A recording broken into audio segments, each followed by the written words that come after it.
左手一把铁锨，右手一把铁锤，眼前的这个小铁匠已经杀疯了。作为游戏中的顶级天才，季太贤就是要用最菜职业挑战最强的玩家。今天他要挑战的是全服第一的亡灵法师李舒言。李舒言法杖一挥，一头巨大的骸骨王便被召唤了出来。看着从百草园打到3位书屋的季太贤，骸骨王提起巨剑便冲了上去。季太贤膀胱一扫，一个旱地拔葱躲过了骸骨王的巨剑，在后撤途中还不忘从怀里抽出了几颗王石弹。骸骨王一不留神踩中了几颗，脚下瞬间传来了爆炸，骸骨王也被掀飞出去。季太贤没有放过这个机会，左手大宝剑，右手小铁锤猛地袭向了骸骨王。在宝剑插入骸骨王面门的时候，铁锤锤在了剑柄上，1+1等于3的力量瞬间让骸骨王化为了渣渣灰。骸骨王凉了，而李舒言虚了。他做梦也没想到一个小小的铁匠居然可以将他逼迫到如此地。不过更让他震惊的是刚才季太贤使用的装备，盗贼的大散流爆珠和圣骑士的银之刃。按理说游戏中一个角色只能装备一种武器，而铁匠却不受这个限制。之前他所使用的传奇装备全是在别的玩家身上爆出来的。李舒言有些不甘心地询问对方为何选择铁匠这个职业，而季太贤却是掐着腰表示有趣。在他的法则中，用最弱的角色去创造奇迹才更有意义，以弱胜强才能体验游戏的快乐。李舒言被季太贤的变态折服了，但季太贤可不会怜香惜玉，抄起铁锤就要送对方下血。然而一锤子下去，李舒言竟然没死。他赶忙查看属性栏，现在的他只剩下了4点血量。对于李舒言没死这件事，季太贤也是十分吃惊。可李舒言没有给他搞明白的时间，法杖直指对方腰子，衔尾蛇之焰瞬间发动，一条蛇形能量将季太贤全身笼罩。季太贤只感觉力量被其吞噬，很快他便体力不支倒在了地上。这时系统传来了游戏结束的提示音，赛场上的观众也都是一阵惊呼。与此同时，赛事主持人宣布李舒言获得了奇幻世界最终赛季的冠军。此时的李舒言大口喘着粗气，真不知道他是从哪里弄来的技能把我搞得这么惨。疯狂的铁匠这个外号还真是名副其实啊。李舒言看着倒在地上的季太贤沉默了一会说道，其实是我输了，你最后的那一招锤子攻击如果发挥正常的话。然而李舒言还没说完就被季太贤打断了。他很清楚铁锤的致命一击概率是98%，至今他已经使用了数千次，如今也该失手一次。但李舒言仍旧坚持说，我的实力确实不如你，观众也都看得出来，你跟管理员说说，或许可以重新比赛。季太贤再次打断了对方，别说了。然而李舒言仍旧喋喋不休，你不仅长得好看，还会打扑克，如果人品还好的话，说不定。季太贤不等对方说完，直接从地上坐了起来，真是太气人了，都怪这靠运气的破游戏。李舒言不再坚持劝他，而是问对方接下来要不要重新挑战。然而季太贤坚定了说了句不玩了。就在众人震惊的目光中，季太贤打开了退出游戏的面板。李舒言见状想要上前阻止，然而季太贤却是邪魅一笑，点下了退出按钮。就这样，一代游戏天才彻底离开了游戏。少年因为不爱学习，妈妈就要给他找3个老婆，因为只有结婚才能让他明白什么是责任。季太贤自从在奇幻世界游戏中下线后，李舒言顺理成章稳坐全服第1宝座。但与此同时，奇幻世界也迎来了第1次大更新，时间为1个月。身为顶级游戏天才的季太贤也在为奇幻世界2做准备，可父亲却嫌弃他每天只会打游戏，父子2人吵得面红耳赤。既然父爱已经消失，那么只能靠自己笑出强大。季太贤决定和父亲分家，由于他是一个富2代，父亲早就把好几套房产记在了他的名下。听到季太贤想要离家出走，父亲直接抽出了气皮了。就在这时，母亲出现了，看着地上父慈子孝的画面，母亲只提了一个要求，要么学习，要么结婚，反正家里也不缺钱，他要的只是一个不那么游手好闲的儿子。迫于母亲的威压，季太贤只好妥协。他和母亲打赌，若是能够拿到奖学金，那么就不要管他玩游戏。就这样6个月后，季太贤疯狂的学习，终于达到了母亲的要求，拿到了奖学金，同时他也得到了他梦寐以求的虚拟游戏机。然而此时的奇幻世界2已经开服3个月了，不过这对顶级游戏天才的他来说并不是什么难事。在上线后，他找到了昔日的好友，通过对方他了解到，新手玩家有3个出生地，其中登兰王国和艾朗斯王国是攻略网站上强推的，而那个叫做萨尔茨王国的地方是玩家们最讨厌的，同时也是难度最高的。据说有玩家进入后被气得吃了救心丸。听到这里，季太贤邪魅一笑，那就选择这里了。随着一阵金光闪过，季太贤被传送到了萨尔茨王国首都郊外。真实的游戏触感让季太贤不由得感叹。很快他便来到了一个玩家村落，然而这里的玩家一个个面黄肌瘦，比野怪还要野怪，除了撞墙的就是陷入癫狂的，几乎没有一个正常人。季太贤微微一笑，果然和传闻中一样有魅力。这时系统提示声响起，新手任务，学习教程。季太贤扫了一眼便关闭了任务栏，他可是游戏大佬，根本不需要做新手教程。挥舞了一下手中的新手武器，此时的他满脑子里想的全都是如何获得变态称号。这绝对是一个可以帮人戒网瘾的游戏。仅是新手村的一只兔子，就把季太贤打得鼻青脸肿。忙碌了一天的季师傅终于在天黑前抓到了一只。此刻他也明白了为什么这个新手村会有玩家骂街，别说是他，就是阎王来了也得绕道走。这时系统发来提示，等级上升，可用额外积分增加状态栏里的能力值。这么快就有额外的积分了吗？难道这个野怪掉落的经验值很高？不等季太贤想明白这些，他的好友给他打来了语音。季太贤询问对方现在最菜的职业是什么，对方告诉他，由于季太贤在第1个版本中的铁匠职业太强悍，官方已经对铁匠进行了增强，现在这个职业已经不算是废柴职业了。这个消息让季太贤感到一阵郁闷。接着季太贤又询问对方最没用的能力值是什么，对方想都没想直接回答说是幸运值。听到这里，季太贤有了想法，想把自己养成废柴，那就要按照职业选择能力值。既然幸运值对职业没有要求，那么这一次就选择当个无业游民吧。季太贤回想起之前他在奇迹世界一时的比赛，那一次他以2%的概率输掉了比赛，这一次说不定他能靠着幸运值逆袭。季太贤告诉好友，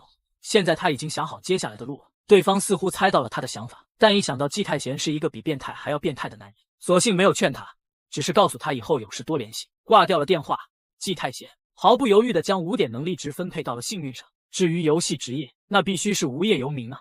这群兔子太强了，一脚将人踢飞数十米，转眼就化身为肌肉兔战士。这里的玩家遇到他们，一个都别想跑出新手村。然而季太贤却不走寻常路，身为顶级游戏天才的他，不仅每天猎杀兔子，还将自己的属性点全部分配到了幸运值上。在看到季太贤抓兔子很有一套时，一名叫做尔格斯特的猎人找到了他。季太贤一眼就认出了对方是游戏中的 NPC， 于是热心的和对方聊起天来。一番交谈下来，对方看季太贤骨骼惊奇，准备收他为徒。随后一个史诗级的转职任务从季太贤的面前弹了出来。然而身为顶级游戏天才的季太贤早已选择用最弱的无业游民身份挑战游戏，他婉言拒绝了尔格斯特的邀请。这番举动让尔格斯特大为赞赏，认为季太贤是个很勇的小伙。他告诉对方，等他想当猎人的时候随时可以找他，同时还为他开放了专属交易所，在他这里购买的物资统统可以打折。季太贤一看有便宜不占那是王八蛋，于是他将这几天来猎杀兔子爆出的兔角拿了出来，准备卖给对方换点钱花。但尔格斯特却是告诉他，兔角最好是自己留着，因为这东西可以增加角色的幸运值。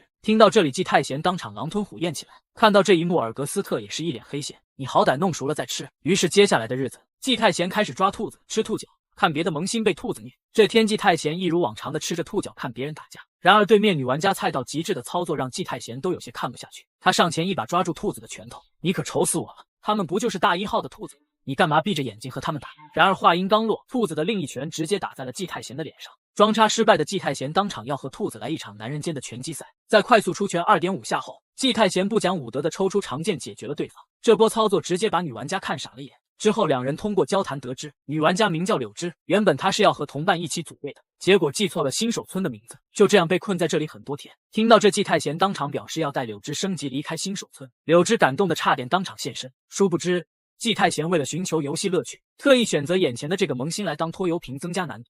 这是一群让人闻风丧胆的兔子，玩家遇见他们一个都别想跑出新手村。然而季太贤却认为这样很有意思，靠着对游戏的顶级理解，他不仅每天猎杀兔子，还早早的吃上了兔角，过上了小康生活。为了增加游戏难度，他特意选择了新手玩家柳枝作为拖油瓶。身为萌新的柳枝也没让季太贤失望，第一次组队猎杀兔子，柳枝就失手将武器插进了季太贤的腰子里。几天下来，虽然兔子杀了不少，但季太贤却是被柳枝折磨得不成人样，甚至他用来补血的钱比得到的奖励还要多。于是季太贤尝试让柳枝换一个职业。在说到远程弓箭手时，柳枝十分感兴趣，因为在现实中他就是弓箭班的。次日一早，季太贤带着柳枝找到尔格斯特，并从对方手里要来了装备。经过一番测试，季太贤发现柳枝的剑术果然很强，于是他再次带着柳枝找到尔格斯特，希望能把当初自己的那个史诗级转职任务让给柳枝。可尔格斯特为了哄骗季太贤完成新手教程，谎称有一个委托任务，那就是前往郊外猎杀狼群。狼群要比兔子难对付，于是季太贤带着柳枝利用兔子升到8级后便来到了郊外。然而刚到这里，季太贤就被狼怪扑倒在地。好在季太贤幸运值够高，躲过了致命一击。在与柳枝的配合下，第一只狼怪顺利被解决，同时柳枝也获得了精准射击的技能。就在季太贤以为任务十分简单的时候，更多的狼群冲了过来。面对蜂拥而至的野狼，季太贤毫不犹豫地选择了逃走。可由于他把能力值全部加在了幸运上，不管是耐力还是速度都不如狼群。很快，全点敏捷的柳枝便超过了季太贤。看着同伴的背影，季太贤当场就要骂人。然而就在这时，他脚下突然一空，直接坠入了深渊里。这时系统发来提示，进入地宫泰伦前山的洞穴，玩家暂时无法退出游戏。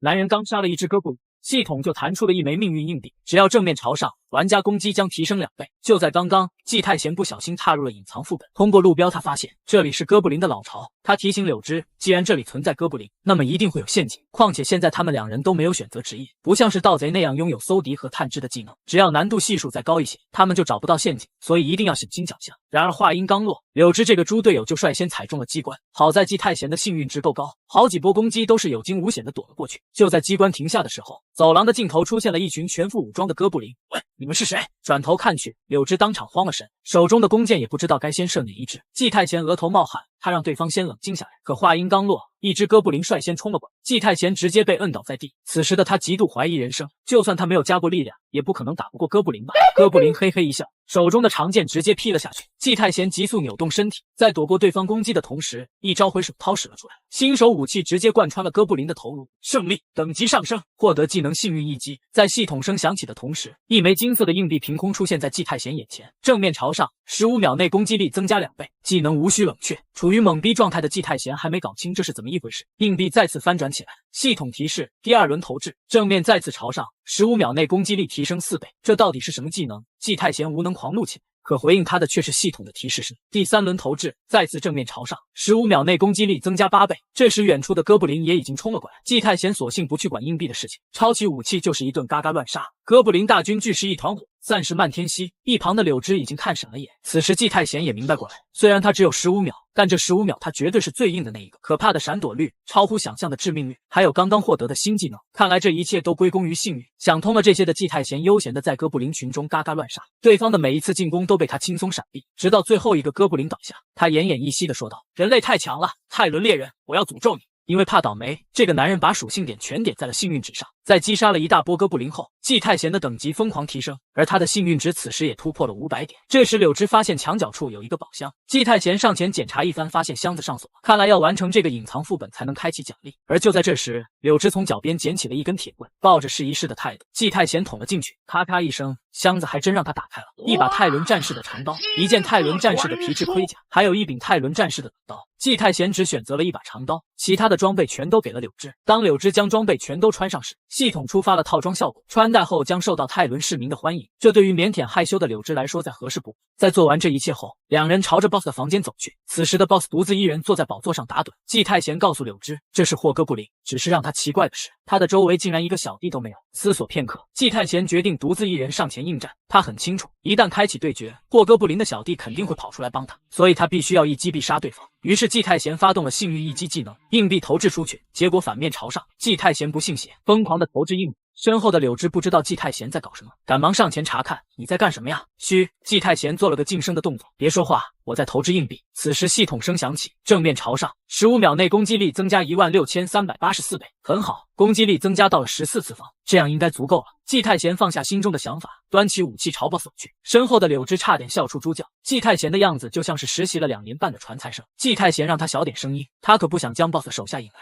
就在长剑即将触碰到 BOSS 时候，对方的膀胱猛然睁开，季太贤心中直呼卧槽，长剑直接戳了过去，一道金光自 BOSS 面门爆射开来，接着爆炸声随之而来，巨大的冲击力差点掀飞了柳枝。待到浓烟散去， BOSS 已被打入地下，抠不出来。BOSS 已经记了，埋伏在暗处的哥布林们正在逃窜。这幸运一击真他喵的牛逼！这绝对是最屌的新手技能，幸运一击，只要硬币朝上，攻击力就会在15秒内翻倍，而且技能没有冷却，可以无限投掷，攻击力也会无限叠加。季太贤靠着自己500多点的幸运值，成功投掷出了16384倍伤害。在灭掉了 BOSS 之后，季太贤发现了一具骸骨，从对方手中的遗书中，他了解到此人是优秀的泰伦猎人，然而他却小看了这里的哥布林，导致记在这里。如果有人为他报仇并找到他的尸体，那此人一定有成为泰伦战士的资格。看到这里，系统信息弹了出来，英雄职业泰伦战士转职任务。看到系统发来的转职提醒，柳枝整个人都绷不住了，这他喵的居然是个稀有的英雄转职任务，祝贺你啊！前2天还在被兔子吊打，没想到现在就要成为英雄了。季太贤嘿嘿一笑，反正我对这个没有兴趣，难道你这次也要放弃吗？柳枝有些不解，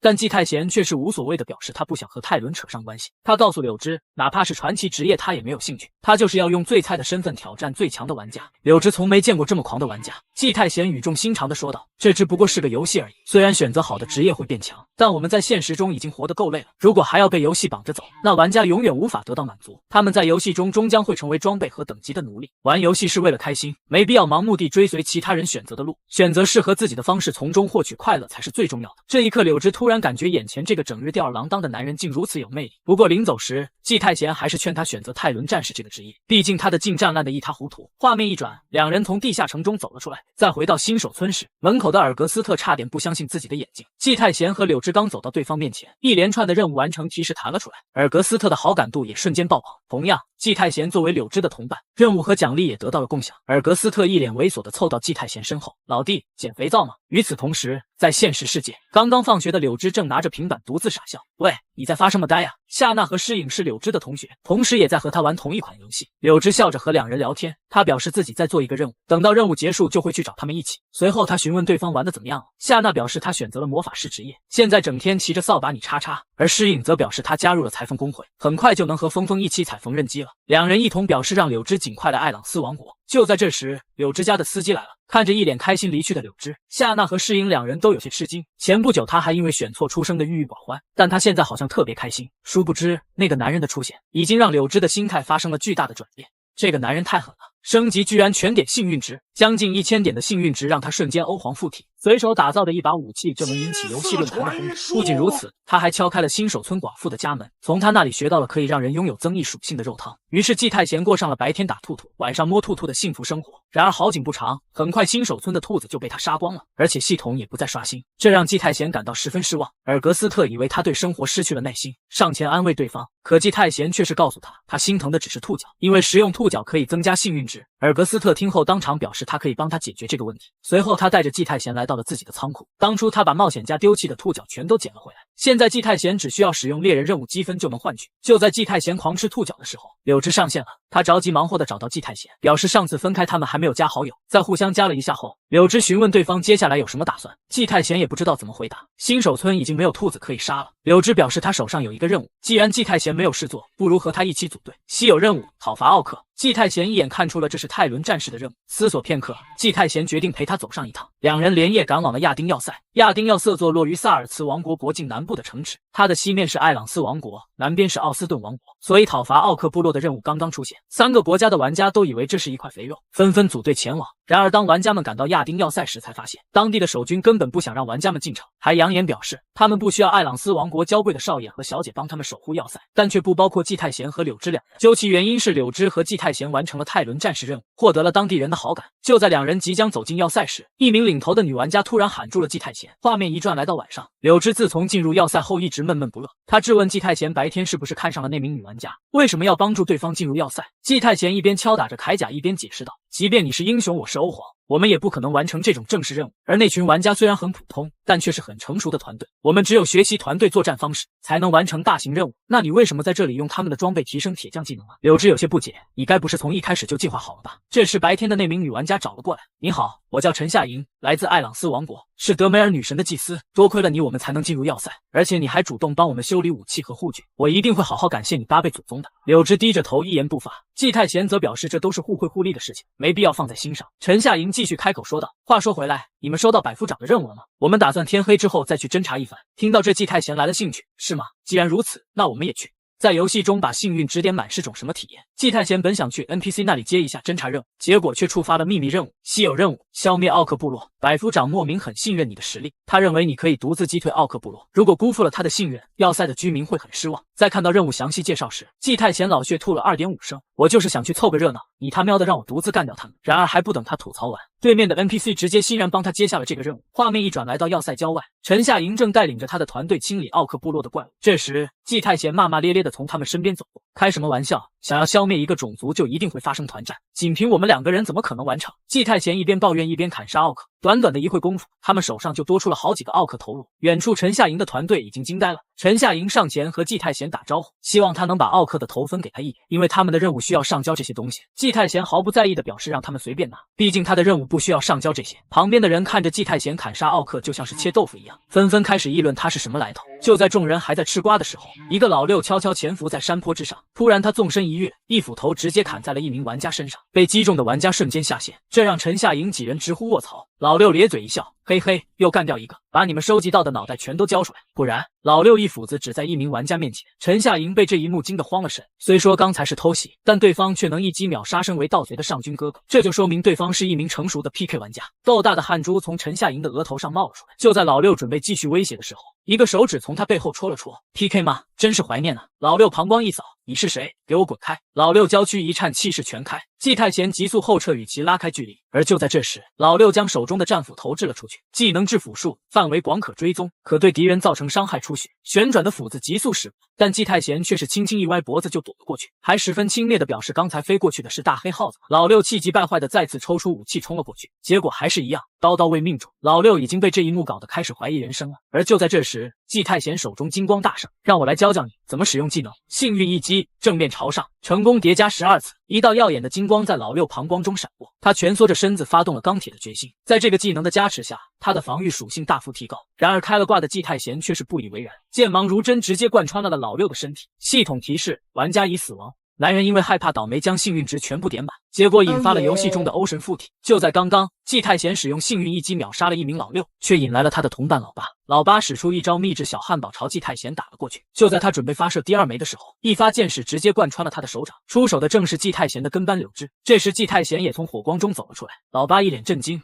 你是怎么躲过我的火球的？当然是因为我运气爆棚啊！季太贤咧嘴一笑，问你几个问题，你和你的同伴几级了？说了就饶你一名。老八一脸惊恐的回答：拿斧子的54级，我56级。听到这个数字，季太贤都忍不住震惊了2.5秒，对方足足比他高出了30多级，而他却能仅靠一个幸运加持就能干掉对方。难道说幸运一击属于游戏本？他转过头让老八走的时候注意脚下，就在对方刚转身的瞬间，季太贤不讲武德的发动幸运一击砍了过去，带着和马大师一样的混乱。老八永远活在了大家心中。这时季太贤的系统发来升级提示，看着自己2500点的幸运值，季太贤毫不犹豫地将刚获得的属性点分配了过去。然而就在这时，季太贤周围的画面突然变得模糊，传奇职业阿基瑟斯的化身开始选定职业。季太贤整个人都懵了，但系统声并未停止。阿基瑟斯是幸运的鼻祖，也是赌徒们信奉的神。下一秒，一道亮光自季太贤头顶冒出，你虽为凡人，却拥有超乎寻常的幸运，你就是阿基瑟斯的转世，不应该说你就是阿基瑟斯。季太贤此时的 CPU 疯狂运转，仍旧跟不上系统的脚，请接受阿基瑟斯之名，顺应天命吧。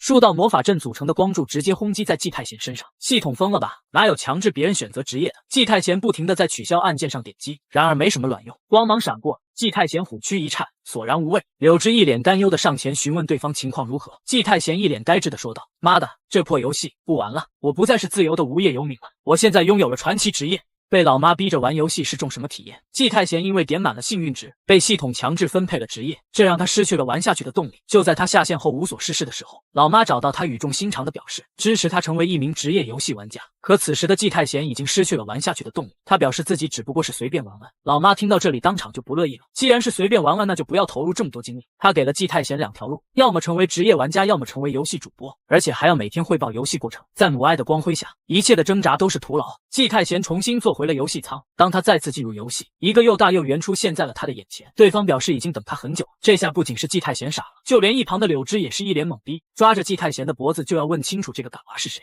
在经过了2.5分钟的混战后，女人总算把自己的身份解释清楚。她叫上云，是季太贤现实中的好兄弟，平时最爱在游戏中玩女性角色，这样不仅能让兄弟们爽一把，自己没事还能奖励自己。在查看了季太贤的秘密任务后，上云表示哪怕自己是高端玩家，也很难帮助他消灭奥克部落。不过既然是任务，也不是没有完成的可能。上云告诉季太贤，奥斯顿王国现在正处于内战，其中有一个叫做红骷髅的公会趁乱占领了奥格登要塞，并以此敲诈想要进入要塞的玩家。这个公会虽然不是高端公会，但其人数众多不容小觑。为了这次消灭奥克的任务，他们在不断招纳佣兵，所以季太贤只需要利用好他们，就能顺利完成自己的任务。只不过让季太贤没想到的是，红骷髅公会竟是他干掉的那2名玩家所在的公会。强化加1成功，加2成功，一把新手村铁匠送出的铁锤竟被这个男人强化到了加7。看着手中泛着七彩祥光的锤头，季太贤眼里充满了不可置信。就在这时，系统声响起，连续7次强化成功，发放额外奖励，获得7星强化者称号。一旁的上云也是一脸呆逼，随便敲了7下就能成为7星，哪怕是那个男人来了都得挨上2个嘴巴子。但季太贤并满足，他伸手向上云讨要强化时，准备冲击强8。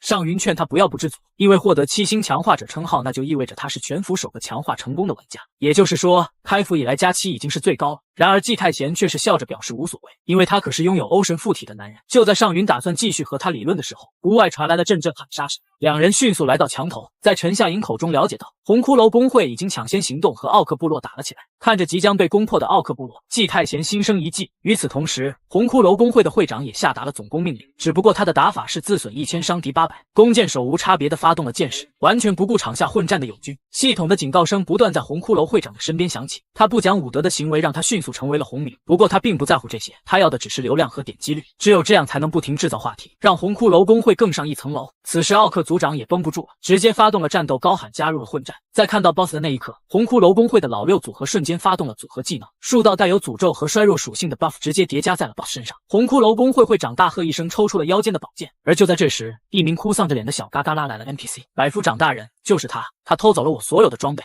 你敢信？全服唯一一把加7的武器，竟然对怪物造不成任何伤害。就在红骷髅工会即将歼灭奥克部落的时候，季太贤哭丧着脸拉来了百夫长。所谓遇事不决就找 NPC， 季太贤哭着污蔑对方偷了他的装备，还逼着他整天007。红骷髅工会的会长整个人都傻了，我根本不认识这个嘎娃呀！可百夫长却不管那么多，本就对季太贤充满好感的他，在看到对方是个红名后，当场下令将其围了起来。红骷髅的人刚想理论一番，百夫长直接以 NPC 的身份给对方下达了任务：关联任务亚丁要塞的士兵，应在亚丁要塞额前，您的恶名直线上涨。听闻您的恶名后，附近的指挥官下令将您捉拿归案，若不想被捕，请尽力说服对方。这他喵的都是什么鬼？几人不出意外的戴上了手铐，看着被押走的几人，季太贤一脸得意的奸笑。解决了绊脚石，那就该干正事。尚云和季太贤的配合行云流水，不多时他们就突破了小嘎嘎的防线。奥克组长冷冷的看着季太贤，我从你的身上感受到了神的气息。季太贤心头一惊，猪鼻子还真他喵的灵！你别小看我。奥克拥有最明亮的眼睛和听觉。说话间，奥克组长率先发动了进攻。季太贤在对方的攻势下左右上下反复横跳，尽管靠着幸运属性躲过了每一次攻击，但还是被对方抓住了破绽。追踪技能锁定了季太贤，季太贤一个劈叉险些扯了蛋。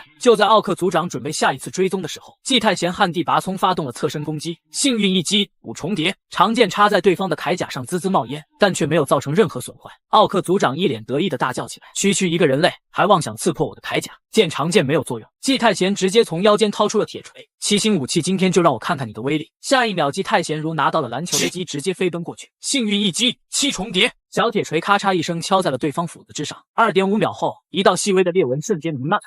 咔嚓一声，不仅是奥克的武器，就连铠甲也一并碎裂。系统提示：获得称号，装备破坏者。季太贤掉了，而奥克组长却是哭了。这身装备可是他们的传家宝。季太贤虎躯一颤，再次抄起小铁锤。该结束了。话音刚落，铁锤猛地锤在了奥克身上。然而一击过后，奥克竟然纹丝不动。系统提示：远古之锤无法对生物造成伤害。一个在游戏中敢把幸运值点满的狠人，居然是一个浑身上下长满星眼子的男人。季太贤怎么也没有想到，全服唯一一把强化加7的武器，居然无法对生物造成伤害。就在他一筹莫展的时候，远处传来了小嘎嘎的狂怒。膀胱扫去，只见红骷髅工会的会长挣脱了铁链冲了过来，血怒狂击，巨剑咔嚓一下看在了奥克的2臂上。他咬着牙恶狠狠地说道：“boss 是我的，谁都抢不走。你是谁啊？真拿老子是透明人啊！”季太贤拿着小剑戳了戳对方。不过话说回来，你不是被百夫长带去踩缝纫机了，怎么逃出来了？就凭那些人怎么可能关得住我？对了，你刚才污蔑我的账还没也算，今天我要把你和奥克统统解决掉。然而话音刚落，红骷髅的背后传来一声怒吼，转头看去，只见奥克眼神凶煞地站了起来。该死的人类，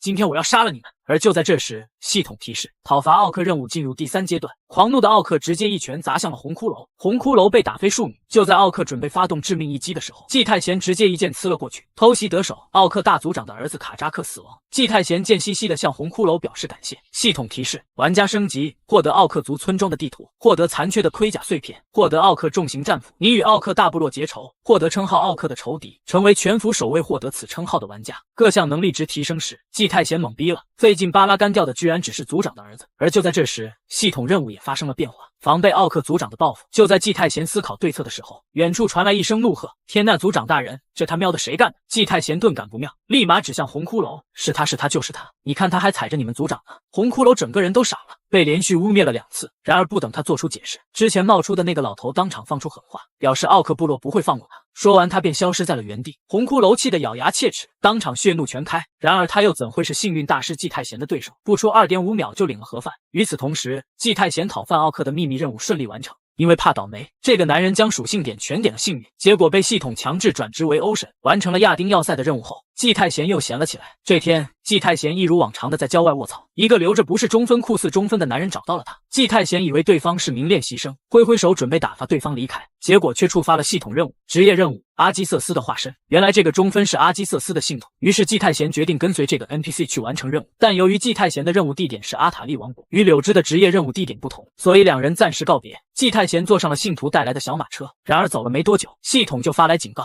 车轮即将报废，很容易发生意外。季太贤立马叫停了对方，他拿出小铁锤准备检查一番，而就在这时，系统发来提示：技能神预知，可以得到阿基瑟斯能力的指引。下一秒，车轮的损伤点呈现在了他的眼前。季太贤朝着红点敲了过去，车轮维修完毕，铁匠技能提升，获得机械工程技能。季太贤也是一脸震惊，他万万没想到自己随便敲打的一锤，居然获得了技能。他转头询问费马斯，他们召集的信徒都是什么职业？费马斯告诉季太贤，有一个叫做尼克顿的人，他是王国的禁卫骑士，不过现在已经退休了，而且为了赌，他连装备都赔干净了。季太贤有些无语，继续询问对方还有没有厉害一点的人。费马斯继续回答，有一个叫做艾德安的盗贼，他曾盗取了王国的宝物，只不过被抓了，最后他自断手臂逃了出去。听到这里，季太贤脸都紫了，这都是一群什么乌合之众？系统该不是让我去送死吧？季太贤憋着一口气继续问道，难道你们的信徒中就没有魔法师吗？费马斯回答，有一个和魔法师差不多的人，他负责给魔法师抄写魔导书。听到这，季太贤在心里默默记下了这个人。聊着聊着天就黑了，两人在一棵树下露营，但远处的狼叫声让季太贤根本睡不着。就在他叫起费马斯准备去查看一番时，不远处走来了一个黑影，带到两人看去，只见一个骑着幽灵马的不死骑士缓缓朝他们走来，两人吓得当场爬进了马车。季太贤心中危机大作，难道要和对方打一架吗？可是自己的等级真的能打得过对方吗？就在他思索的时候，一个女人的声音传来，停下，我派你去打狼怪，你在这里干什么？两位出来吧，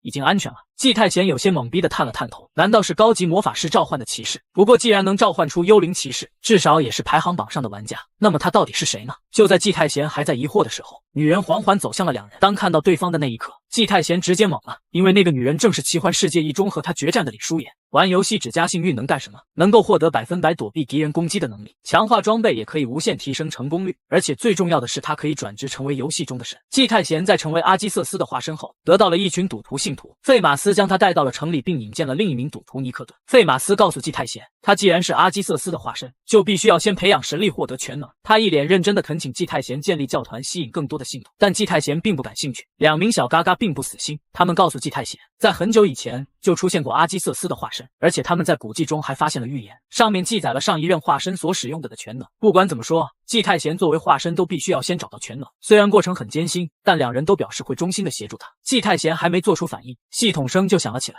您已完成职业任务，神性增加50点，获得称号教团创始人，全服首个称号，各项能力增加10点，警告，有可能会因为神性被其他教团的人认出来。季太贤整个人都懵了，这和墙上有什么区别？不过既然被插了，那就躺着享受吧。他询问两人古迹在哪，两人表示隔壁的赌场就有一本。季太贤一阵无语，只好跟着两人来到了赌场。一名全身没毛的家伙接待了他们。费马斯悄声告诉季太贤，此人名叫卢夫，是这里的警卫队长，而且还是个佣兵。季太贤一脸的无所谓，他指着对方的心口窝子，表示自己是来踢馆的。在凝视了2.5秒后，卢夫当即后撤一步，他惊恐地从胸罩里掏出一颗宝石后，立马跪了下去，请恕小人有眼无珠，有人在等您，请随我来。季太贤虽然有些懵，但还是跟了上去。来到大厅内，一个女人接过了卢夫的宝石，看来你就是神的化身啊，很高兴见到你，我叫麦蕾妮，是杰诺马市的第一商人，也是将来会主宰大陆的人。一个是升级只加幸运值的狠人，另一个是全服最大的商人 NPC， 两个人的心眼子加起来有800之多，而季太贤独占401。麦蕾妮想用阿基瑟斯的古迹换取一场合作，在他的眼里，凡是和赌博与幸运沾边的交易都会存在巨大的利益。季太贤一下就明白了对方的意图，不就是让自己成立教团，对方当他的赞助商吗？如果这么做，他又能得到什么好处？季太贤一脸淡然地反问对方。麦蕾妮张口说道，你开什么玩笑，你来找我不就是合作的事情吗？换做他人或许就会妥协，但季太贤是谁？一个浑身长满星眼子的男人。他直言表示古迹对他来说可有可无，想要合作就得拿出诚意，不然他宁可不要这本古迹。说完，季太贤就准备转身离开，但麦蕾妮却是不乐意了。他叫住季太贤，表示不管什么条件他都会满足对方。季太贤咧嘴一笑，他伸手将古迹拿了过来，你竟然就想用这么一本古迹跟我做交易？想合作就不要贪心，我们是平等的。麦蕾妮被整得没了脾气，最终答应与其合作。系统提示，你与麦蕾妮结成同盟，名望增加100点，同盟一旦瓦解，您将受到处罚。季太贤没有去管这条消息，而是直接打开了手中的古迹，他要看看所谓的全能到底是个什么鬼。当古迹打开的刹那，耀眼的光芒爆射而出，系统声再次响起，职业任务，阿基瑟斯的化身，请根据化身的轨迹寻找全能。下一秒，一张地图浮现在季太贤面前，看着被红圈标注的那座岛屿，季太贤有些懵逼。麦蕾妮解释说，地图上的目的地可不仅是座海岛，卡特兰岛上的海盗团极为歹毒，王国多次出兵都以失败告终，那里全是悬崖峭壁，根本找不到入口。不过这并没难倒季太贤，他脑袋微微一眨，便有了一个想法。麦蕾妮，为了庆祝今日的结盟，我想请你帮个忙。流浪者外套可使用技能前引、引分身、引恢复，隐身、流浪者腰带，穿戴后各项技能增加14。流浪者手套可使用技能空手接白刃，解除武装。流浪者之靴可使用技能影之跳，完美逃脱。你敢信这么多附带技能的装备全是眼前这个男人自己打造的？为了进入卡特兰岛寻找阿基瑟斯的全能，季太贤可谓是煞费苦心。他利用麦蕾妮的声望，从裁缝工会会长那里学会了缝纫术，又从宫廷烹饪厨师那里拿到了宫廷御厨称号，最后他又找到了机械工程师麦克维，用超能力胁迫对方教会了自己机械工程。做完这一切，季太贤为自己强化了一身流浪者套装。一直跟在他身边的小黑子已经惊呆了，一个上得了厅堂下得了厨房，没事还能钻库房的男人，让谁看了不迷糊啊？穿戴好装备，季太贤拿出了一条面纱围在脸上，小黑子整个人都懵了，一条破布居然都能让他强化出2个技能。他询问季太贤何时出发，然而季太贤却表示不着急，他们现在要先去招人。来到城镇的劳务市场，季太贤直接发布了招募任务，只需要缴纳1枚金币就可以跟随他去岛上做任务，而且还有麦蕾妮的商会做担保，不管是铁匠、厨师还是画家，所有的职业都可以报名，他们要做的只是在岛上展示自己的专业特长就可以。听到这里，小黑子整个人都傻了，攻打海盗你他喵的带这群人去能干什么？季太贤小声解释说，他可没想和海盗开战，带这些人去只不过是让他们给海盗干活，而他只要偷偷潜入全能所在的地下城就可以了，而且他们还可以带一些值钱的酒水和食物，说不能还能大赚一笔。小黑子被季太贤的话震惊得两眼翻白，你小子的心简直比老子的头还黑啊！他是一个比小黑子还要黑的男人，能和他认识不是祖坟冒青烟就是坟头被人炸了。一群不明真相的玩家交了钱，满怀期待的跟着季太贤前往海岛做任务，殊不知季太贤在半路上就把他们卖了。他让小黑子提前与海盗联系，并秘密约见了对方的船长丹内训，凭借他那张3寸不烂之舌，最终与对方达成协议，带着船上的玩家进入海岛，并让其成为海盗们的工具人。当玩家们来到海岛上才醒悟过来，这他喵的遇见了黑中介。看着日出而作日入而息的玩家们，季太贤露出了满意的笑容，这些劳动的汗水让他很有成就感。一旁的小黑子脸都黑了，老夫一身光明磊落，怎么会和这个人贩子搞到一起？通过几日的观察，季太贤发现这座海岛上只有一个通往地下的入口，于是他又忽悠了2名玩家，协助他潜入了地牢。地牢1层是关押犯人的地方，而地牢2层却是装修的富丽堂皇。在这里，季太贤发现了被海盗们囚禁的王国伯爵，结果话还没说2句半，对方就要给他下达任务：马尔塞伯爵的逃亡，将他救回王国或许会有奖励。季太贤想都没想就要拒绝接受任务，然而对方仗着自己 NPC 的身份想要强迫季太贤接下任务，结果差点遭到对方的毒打，甚至还让季太贤意外得到了一个威胁技能。季太贤将伯爵丢在房间，直接走了出去。他现在已是泥菩萨过河，根本不想再接任务增加难度。就在这时，一道巨门挡住了季太贤的去路。按照之前的搜索进度，这里应该是最后的一个通道。这时系统发来提示，这是富有极强魔力的门锁，普通的方式无法开锁。季太贤利用学到的机械工程技能，现场临时做出了一把钥匙。然而当他插进去的时候，系统提示无法开锁。很明显，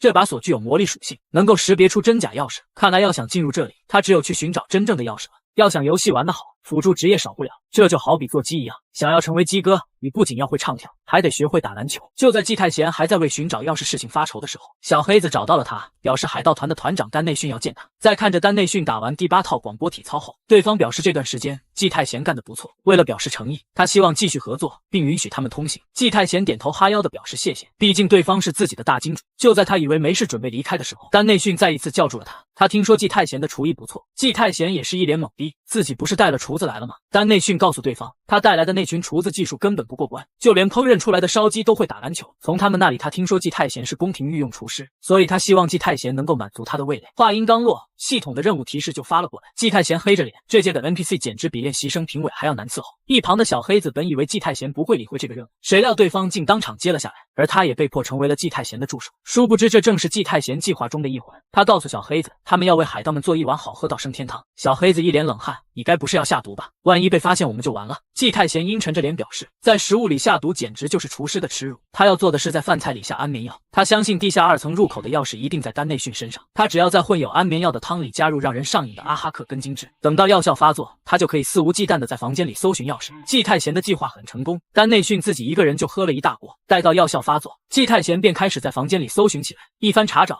他发现了海岛的地图，他拿出白纸现场临摹起来。然而他的抄写技能不足，导致地图并不完整，但这也总比没有强。就在这时，原本趴在地上的丹内训突然翻了个身，季太贤膀胱扫去，瞳孔猛然一震，只见一枚金灿灿的钥匙正挂在丹内训的脖子上。一个升级只知道加幸运的男人到底有多狠？为了获取自己的全能，季太贤直接将数千玩家诓骗到了海岛上。在拿到了地下城入口的钥匙和地图后，季太贤做出了一个违背祖宗的决定。他向海盗们谎称自己先回商会，待到船只离开，他便带着小黑子潜水进入地下城。为了打消海盗们的疑虑，他带来的数千名玩家统统当作人质留下。听到季太贤的计划，小黑子当场绷不住了，这他喵的怎么可能是幸运之神？这简直就是恶魔的化身！季太贤告诉他，在这之前他要给王国发一封求救信，要求那边对海盗出兵，到时候他就能趁着对方开战，自己偷偷溜出去。就算万一逃不掉，他们也可以趁海盗对付海军的时候，在背后偷袭。这一石二鸟的计划让小黑子当场折服。夜晚，季太贤按照计划潜回到了海岛，在将守卫迷到之后，他带着小黑子来到地下2层。当房间大门打开的那一刻，两个人差点被一阵金光闪瞎了狗眼。房间内满满当当的全都是金子，这下两人都有些不淡定了。不过好在季太贤还比较理智，他让小黑子先去找地下城入口。两人搜索了一会，结果因为搜索能力太低，根本没有找到有价值的东西。于是季太贤对着空荡的地面发动了神谕制，在锁定了一个位置后，季太贤直接拿出了加7的远古之锤敲了下去，伴随着一道巨大的轰鸣声，地面出现了一个大洞，这里就是入口。季太贤大喊一声，直接跳了进去。而就在这时，系统发来提示，进入地宫卡特兰岛的地下神殿，玩家暂时无法退出游戏，如若退出，玩家将被强制撤离地宫，并受到处罚。一个堆满金币的房间内，居然隐藏着一个神秘地下神殿。趟过一段被水淹没的阶梯，季太贤两人来到了神殿的大门前。这时，一道神秘的声音响起：“大胆入侵者，竟胆敢擅闯神殿，还不速速离去！”小黑子一脸懵逼：“我们可不是入侵者，我们是阿基瑟斯的化身。”此话一出，一旁的季太贤真想撕烂他的嘴。在敌我不明的情况下，这个家伙居然直接将他的底细透露了出去。小黑子的话让对方也起了疑心：如果你是阿基瑟斯的化身，那么就请站在光圈里。季太贤在问候了小黑子8倍祖宗后，走进了光圈内。而就在这时，数道箭矢直接射向了季太贤。好在他幸运值够高，全都躲了过去。没想到阿基瑟斯的化身再次现世。不过你怎么这么弱？在神秘声音响起的同时，神殿的大门也在缓缓打开。上任化身的全能就在里面，你若有资格就能带走他。听到这里，季太贤就要往里面走去。一旁的小黑子担心会有陷阱，劝他不要听信对方的话。季太贤摆摆手表示自己是幸运的化身，弓箭根本射不中他。就在他准备踏入神殿大门的时候，又一波箭雨射了过来。小黑子反应够快，直接将季太贤按在了地上。果然能伤害自己的只有队友。季太贤暗骂一声，随后捡起了地上的箭矢查看。他发现箭头有毒，于是将其收集了起来。毕竟这是神殿里的东西，和他想的一样。在收集了半包后，系统发来提示，获得草巫毒。而就在这时，神殿内走出了一个黑影。你们两个入侵者，还不速速离开！对方的威胁让季太贤有些生气。我可是阿基瑟斯的化身，你确定要跟我打吗？谁料对方跟听不懂人话。季太贤眉头微皱，既然如此，那我就试试小黑子教给我剑术吧。原来在这之前，季太贤曾经跟着小黑子学习了一段剑术，虽然没有达到精通，但至少学会了一招半式。其中一招就是以自身为中心，施展爱的魔力转圈圈。季太贤发动幸运一击，将伤害叠加到了5层，圆形攻击瞬间发动，但幽灵的速度却无比迅猛，一个闪现便来到了季太贤的身后。小黑子赶忙上前救援，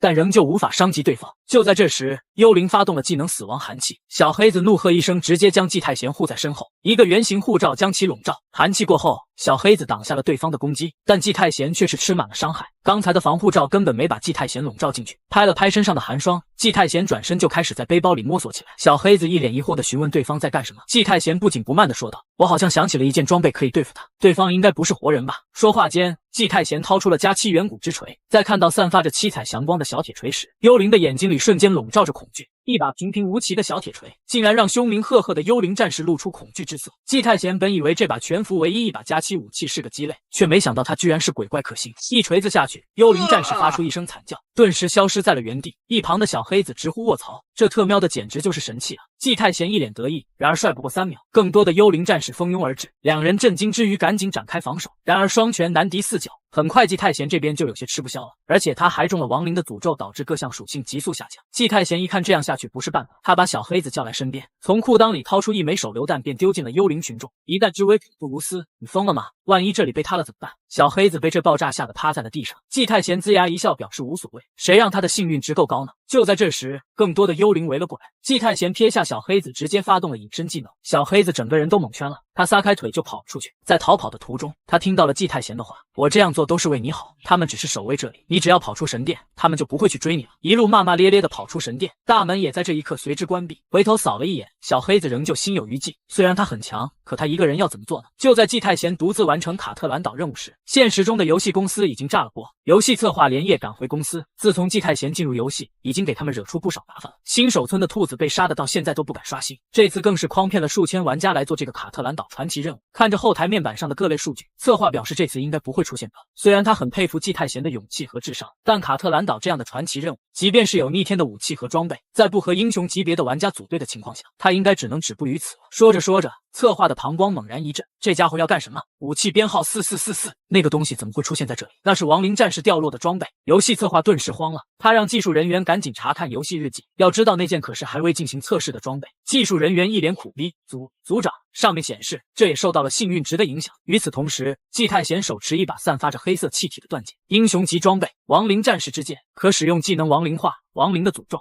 这个男人升级只加幸运，差点把游戏策划都给搞疯了。季太贤的运气已经让游戏出现了 bug， 就连还未上传剧情的副本奖励都被他意外得到。亡灵战士之剑，用此剑发动攻击时，使用者会受到诅咒伤害，持续使用将增加恶名值，使用时幸运减100。虽然季太贤的幸运值够高，但他心里总感觉有些不对劲。就在这时，远处传来一阵异响，季太贤收起武器，悄悄摸了过去。只见走廊里突然冒出来一个像人不是人的怪物。季太贤握紧了手中的小铁锤，幸运一击7重叠，在投掷幸运硬币的同时，季太贤猛地冲了上去，急如流星，快似闪电。季太贤的铁锤擦着对方的腰子而过，然而一击过后，对方身上只是冒了一点小烟。季太贤蒙圈了，这家伙长得这么丑，居然还是个活物。在听到对方说自己丑，怪物当场暴怒，一股紫色能量从对方口中喷射而出，来不及防备的季太贤当场被打中。警告，您受到了来自诅咒的肉驼魔像的诅咒，移动速度降低，生命力被对方剥夺。季太贤暗骂一声，急速后撤。本以为对方是个近战，没想到还是个远程。情急之下，季太贤超出亡灵战士之剑，发动了圆形攻击，一招托马斯回旋直接反弹了肉驼魔像的第2波攻击。然而对方显然没有外面的幽灵战士好对付，浓烟还没散去，数道紫色能量冲了过来，季太贤整个人都懵了。圆形攻击只能反弹单次攻击，像这种群体攻击根本无法反弹，只能作为简单的防御。季太贤气喘吁吁地看着对方，看来不是所有的怪物都是靠运气打败的，今天算是一个教训。季太贤从裤裆里掏出一个蛋丢了过去，蛋黄炸了一瓶。季太贤趁着这个机会一个滑铲从怪物身边跑过，既然打不过，那就赶紧逃。看着季太贤的背影，怪物发出一声怒吼，数道触手从他背后探出，急速冲向季太贤。季太贤暗骂一声，靴子上的技能影之月立马发动。季太贤在画师的笔下穿梭，成功躲避了大部分的触手，但他还是被其中一只缠住。好在靴子上的技能够多，季太贤发动了完美逃脱。这一次他顺利甩开了对方，在一阵不喘气的奔跑后，季太贤来到了一个房间。当他抬头看去，只见前方出现了一个高大的祭台，看来这里应该就是地宫的尽头了。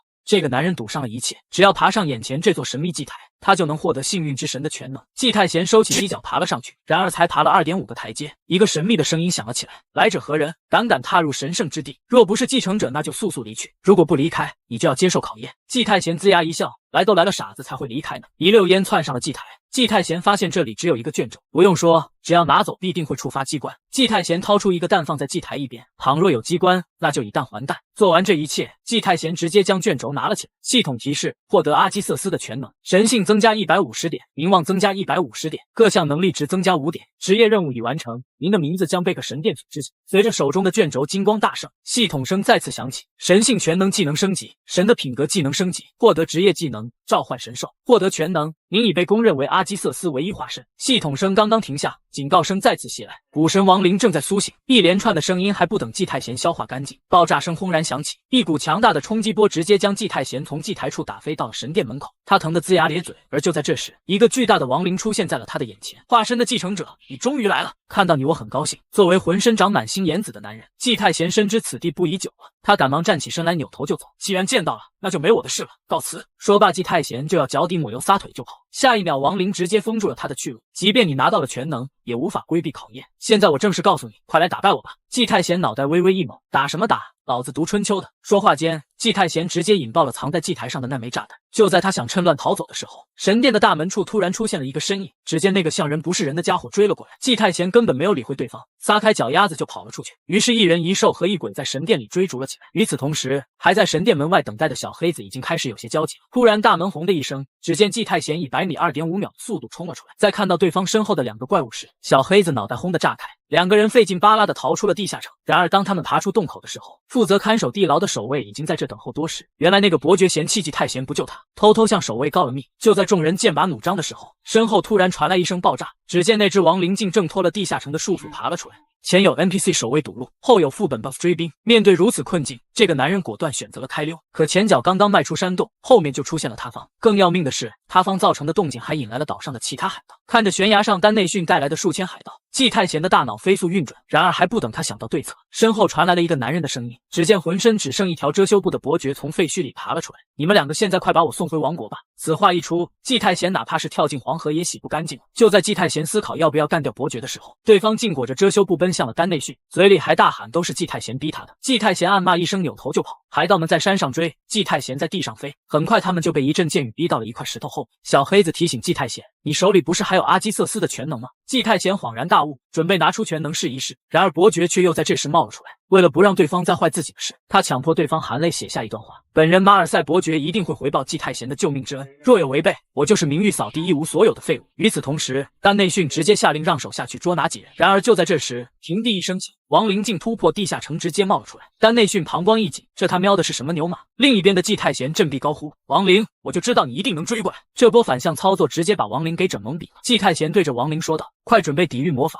海盗们想要攻击你。亡灵一脸懵逼：你为什么要担心我呀？因为我才是你真正的对手啊！你可不要输给其他人。成功引导了敌人之间的战争，话术增强，获得技能以一制一，真是令人感动啊！我不会让你失望的。季太贤靠着一张嘴成功引发了副本 BOSS 与 NPC 之间的战斗。此时丹内训魔力剧增，一招狂海之剑让周身劲气肆虐。区区亡灵竟敢在我的岛上惹我生气！与此同时，现实世界中的游戏策划正坐在屏幕前吃瓜。不知道的人还真以为船长是什么英雄人物呢。见过将副本 BOSS 召唤成手下的，也见过在游戏中强杀 NPC 的，可你见过靠着一张嘴忽悠副本 BOSS 和 NPC 打起来的吗？海盗船长丹内训一招狂海之剑急速袭向古神亡灵，绿色的剑芒在亡灵身上划过，但一击过后，亡灵毫发无损，数道黑气凝聚成一张利爪。丹内训危机大作，但利爪已经向他猛抓过来。丹内训再次施展出一套托马斯回旋的剑术，利爪轰然消散，亡灵被这一击搞得怒气冲天。你这个蝼蚁般的人类，不要插手我和化身之间的事情！亡灵朝着丹内训发出警告：醒来吧，我的战士！亡灵施展了召唤术，将幽灵战士从地底召唤了出来。此时丹内训的手下也汇集了过来，保护船长。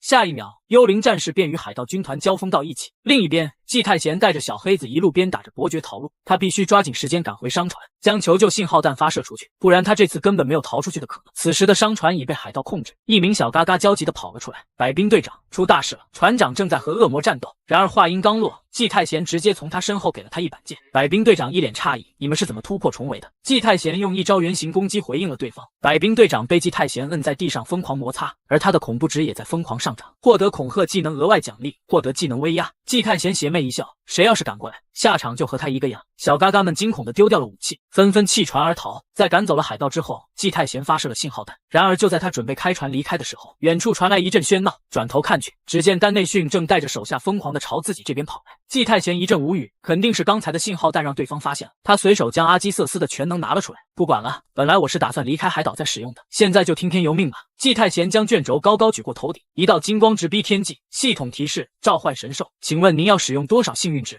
这个男人赌上了一切，他以自身1000多点幸运值为代价，向系统换取了一只神兽。季太贤在点下确定之后，卷轴散发的光柱被一个魔法阵取而代之。下一秒，天空被大狂风骤起，所有人都是满眼震惊地看向魔法阵的位置。突然，天空中的乌云散开了一个圆圈，下一秒，所有人都惊呆了，见空中出现了一头巨大金飞龙。主人，请呼唤我的名字。在震惊之余，小黑子与伯爵让季太贤赶紧呼唤对方。然而此时的季太贤已经神游进了系统里面。原来在他打开卷轴的那一刻，季太贤进入了系统选择界面，一个发光的小球和一团不稳定的火焰出现在他眼前。小的代表稳定，而大的则代表不稳定。季太贤毫不犹豫地选择了大的，毕竟人生本来就是一场豪赌。系统让他为神兽设置名称，季太贤直接打出了无敌王者帝王马杰斯，结果被系统判定太长无法使用。季太贤再次打出王中王，而这时系统提示，神兽的名称将直接影响亲密度。既然如此，季太贤直接选择了随机。然而系统给出的名字竟然是小龙龙，这种狗都不会起的名字居然被系统匹配成功了。无奈之下，季太贤只好在众人面前喊出了小龙龙。然而让众人意外的是，黄金龙十分喜欢这个称呼。此时海盗团也回过神来，其中一人大喊这是幻境，因为游戏中还没有人能将龙召唤出来。然而下一秒众人就被打脸了，黄金龙一死，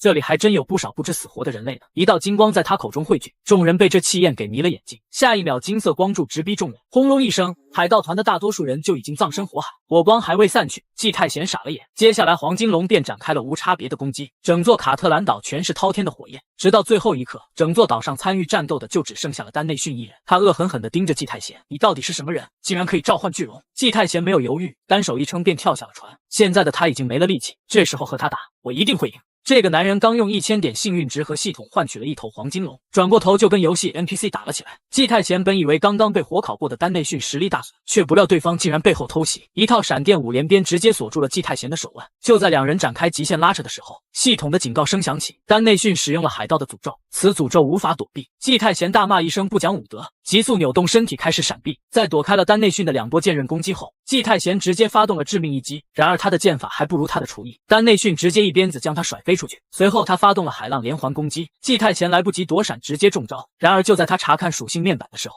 系统再次发出提醒：你扛住了敌人的持续攻击，耐久力+1，体力+1，躲过致命一击，敏捷度+1。季太贤脑袋微微一眨，这岂不是刷属性点的办法？另一边的丹内训以为季太贤怕了，疯狂的发动进攻，而此时的季太贤也不停的示弱，开始疯狂的刷属性点。然而没过多久，被晾了一整天的古神亡灵绷不住了，你们2个人类竟然戏耍我，尤其是你继承人，像你这种卑鄙的人类根本没有资格称为神的化身，我决定亲手了结你。季太贤做出一个国际友好手势，你以为你是杨村村长，说不让我当化身就不让我当啊？小龙龙给我出来，喷死他！然而这次季太贤的话没有得到回应，等他抬头看去之时，只见一个发光的圆球慢慢的落在了他的身上。我的能力已用尽了，主人。季太贤一脸懵逼，这他喵的该不是抽到了体验券了吧？不过也无所谓了，反正属性值已经刷得够多了，接下来你就静静的看我装叉吧。季太贤双目一瞪，气势骤变，突然他急速冲向了丹内训，速度之快让对方都为之惊讶。断剑唰的一声划过了丹内训的腰子，你个小嘎嘎刚才得意什么？老子只不过把你当成了工具人。咚的一声，丹内训整个人倒了下去。系统提示：你打倒了恶名昭著的卡特兰海盗团团长，名望增加250点。卡特兰海盗团的相关 NPC 们改变了对你的态度，获得称号为卡特兰海域带来秩序的人。然而系统声还未停止，亡灵的攻击接踵而至，急速闪过一波攻势。季太贤笑盈盈地说道：话说我们就不能用文明人的方式解决吗？这时一直躲在后面的小黑子走上前来，季大人，我是在来助你一臂之力的。季太贤咧嘴一笑，你来的正好，帮我拖延一下时间吧。说罢撒腿就跑。小黑子一脸苦逼，而就在这时，亡灵突然升到半空，下一秒数道黑影急速四散开来。系统提示：武神亡灵对整座岛设置了结界。兄弟们大家好，首先给大家说一句抱歉，因为版权原因，天才玩家这部漫画暂时只能更新到这里了，后期如果可以更新的话，我会第一时间奉上。感谢兄弟们的支持，接下来我也会慎重的选择漫画，逐渐将更新速度恢复到巅峰状态。如果兄弟们有喜欢的漫画，也可以在评论区留言，感谢大家的支持。他本是世人崇拜的英雄，亲手将穷凶极恶的罪犯抓入监狱，本以为等待罪犯的是死刑，却没想到由于官员的不称职，导致众多无辜之人惨死，而他为了亲自处理罪犯，成为了让世人胆寒的典狱长。在此之前，电视正在播报新闻，令世人恐慌的罪犯黄承焕终于被缉拿归案，法官也很干脆地判予他死刑。为了押送此等危险人物， H 国派出了很多武装人员，只为了将他送往卢克卢斯监狱，一个关押着无数罪犯的监狱，而他会被关押在监狱的最底层，追加在这次抓捕黄承焕任务中死去的英雄，以英雄的名义厚葬他们。葬礼于今天晚上执行。见此，男人无助地低下了头。这时一人走入了病房，将电视关闭。徐康佑，你现在还有伤在身，好好休息一下。来者正是卢克卢斯监狱的狱警徐康浩，也是男人的哥哥。二人沉默良久，男人突然开口：哥哥，黄承焕那个该死的家伙，应该由我亲手解决他的，你难道忘了你们的约定吗？闻此，徐康又陷入了回忆。英雄是一份拯救人类的本分，而不是一份杀人的工作。无论此人犯了多大的罪孽，他们都将有法律制裁。其实我很认同他们的观点，只有法律才能审判罪犯。黄承焕的刑期会在下周执行，而我会亲自下达命令。作为英雄的你，已经尽了你该尽的职责，收尾工作就交给我们这些典狱长了。现在的你应该跟我去送一下你的战友们。画面一转，葬礼如期举行，5位英雄的遗像摆在灵堂前，兄弟二人也默默的鞠躬。时间很快来到1周后，黄承焕执行死刑的命令。然而等待徐康佑的是一个让他无法接受的噩耗，他的哥哥逝世了，本该接受法律制裁的人没有死，反而死的是执行人。哥哥的离世让他变得无比自责。当他还陷入愧疚之时，一个女人走了进来。让我们谈谈吧。来者正是卢克卢斯监狱的监狱长乔世恩。见到此人，徐康佑双眼充满了恨意。乔世恩递来一个平板，这是黄承焕被处决时的录像。随着录像的播放，只见黄承焕被狱警们带了出来。这时黄承焕看向身旁的狱警，你长得很像徐康佑，难不成你们是兄弟吗？为什么他当上了英雄，而你只能当上狱警？徐康浩冷冷地看向前方，并没有作声回答。然而黄承焕却在喋喋不休。你知道杀人之后会有什么感觉吗？闻此，徐康浩一愣，你难道不是狱警吗？你不也跟我一样杀过人吗？我只想问问你什么感觉而已。你不用害怕，我只是觉着有些失望。失望吗？你会失望什么？你只要轻轻一碰，他们就会爆炸，而我就会死在这里。黄承焕短短的几句话，让徐康浩陷入了纠结。尽管他知道他处决的罪犯根本不是人，但他还是会内疚，毕竟这是一条人命。看样子你还真不适合当狱警。这次徐康浩没有作声。很快，黄承焕被带到执行死刑的房间。罪犯黄承焕还有什么遗言吗？如果没有遗言，现在开始执行。随着倒计时的结束，众多狱警也按下了按钮。然而就在此刻，录像突然中断了。随后乔世恩将后面的事情说了出来。在行刑的最后一秒，一件让人胆寒的事情发生了。就当狱警按下按钮后，却发现监狱停电了。不知为何原因，原本在黄承焕身上的装置全部失效，这让他感到无比兴奋。看样子只有他才能杀死我。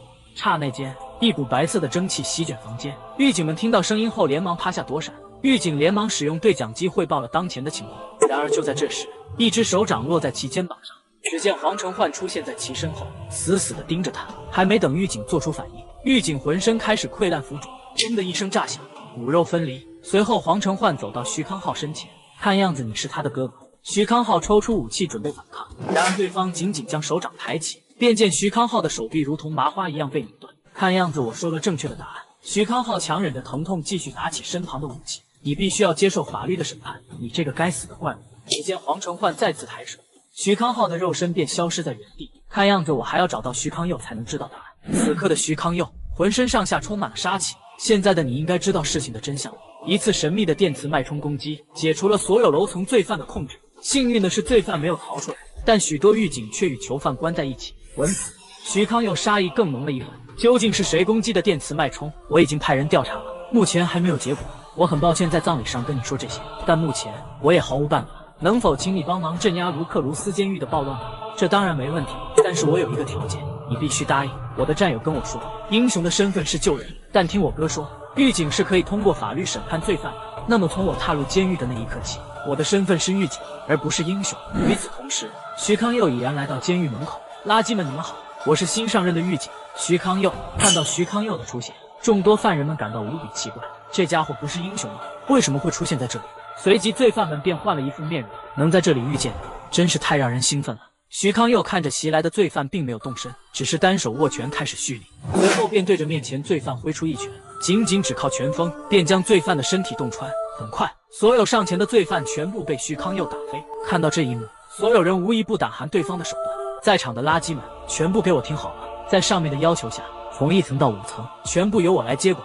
从现在开始，所有罪犯开始执行死刑。他是世人瞻仰的英雄，然而一场针对他的计谋悄然诞生。只因他亲手抓住的罪犯，在监狱中杀死了他的哥哥，最终他成为了一名让世人都为之胆寒的典狱长。在这之前，徐康佑打算血洗第1层监狱，然而这种狂妄的口吻引起了囚犯的不满，甚至有人直言想弄死这个家伙。你们谋害了多少无辜的生命？现在轮到你们偿还债务，你们还觉得受委屈了吗？众人对徐康佑的话并不在意，甚至表示自己根本没有错，扬言自己害过的人2只手就能数过来。更多争吵在徐康佑耳边炸响，甚至有人想叫律师过来。人群中一个绿毛脱颖而出，罪犯的嘈杂声让他感觉很不爽，嘈杂的声音也分散了徐康佑的注意力。就在这时，绿毛眼眸出现一道蓝光，单手一踏，便出现阵阵蓝色气息，紧接着利用自身速度优势在人群中穿插。本以为自己可以成功逃离这里，却没想到在自己脸前突然出现了一只洞，随后便听到头骨断裂的声音。只见徐康佑一脚正中对方面门，绿毛如同死狗一样被踢到一旁没了声息。徐康佑的手段吓傻了众多罪犯。从现在开始，我给你们选择权，是乖乖在牢房里等待处决，还是和刚才那个绿毛一样，现在就被我处决。当罪犯们还在互相忌惮时，一个男人走了出来。这有什么好犹豫的呀？当然选择后者了。既然两者都难逃一死，那为什么不选择反抗一下呢？或者还有其他的选择吗？闻此，徐康佑眼神一凝，我不是在跟你们谈条件，这是我给你们最后的仁慈。既然如此，那么我们也就没什么好聊的。男人突然怒吼了一声，这一声的怒吼让所有人的注意落在了他身上。即使你是英雄，在一群混蛋面前，你也没有什么说服力。况且英雄也不是万能的，我通过团队合作打败过一个2级英雄。此话一出，让所有罪犯找到了主心骨。即使他是英雄又如何？他还是会死在我们手里。让我们尽情的享受这场狂欢吧。果然，如同典狱长所说，你还真是一个垃圾呢。画面一转，在到达监狱前，乔世恩给徐康佑讲解了卢克卢斯监狱。卢克卢斯是一个危险的地方，所有的罪犯都将分开管理。地上1层是残害人命最多的一层，这里有300多名罪犯在服刑。地下1层关押着100名能让城市陷入危险的人，地下2层关押着30名能让大都市陷入危险的人，地下3层关押着10名能让国家陷入危险的人，地下4层有着5名能让大陆毁灭的人，地下5层只有3个人，可这3个人能将世界毁灭。黄承焕就是其中之一。虽然罪犯的数量很多，但实际会少一些，因为罪犯与罪犯之间也有着一些不可逆的矛盾。但地上1层很特别，罪犯都以他为中心，所有罪犯都是团结一致的。此人名为希尔雷森，拥有一种特殊的能力，能通过自己发出的声音增强同伴的力量。这时徐康佑低头问向柏岭的对讲机，这个监狱有多牢固？对方表示不管你用多少力量都不会崩溃。很好，看来我不用刻意控制力量了。男人一脸不屑的表情质疑着徐康佑，你装模作样的做什么？你在平等中也是一个无所作为的英雄。我想黄承焕是你用战友的性命抓住的吧，而你也不用担心，我们很快便会送你去见他。就在此刻，希尔雷森突然一声怒吼，这声怒吼给所有罪犯都增加了力量吧。随着希尔雷森的一声令下，所有罪犯全部朝着徐康佑袭去。然而徐康佑只是对着空气比划了2下，一个带有恐怖威压的十字斩出现，十字斩带有的雷电很快便将周遭的罪犯解决。当十字斩消失之时，罪犯们已经损伤大半。徐康佑再次抬腿蓄力，接着单腿猛然砸向地面。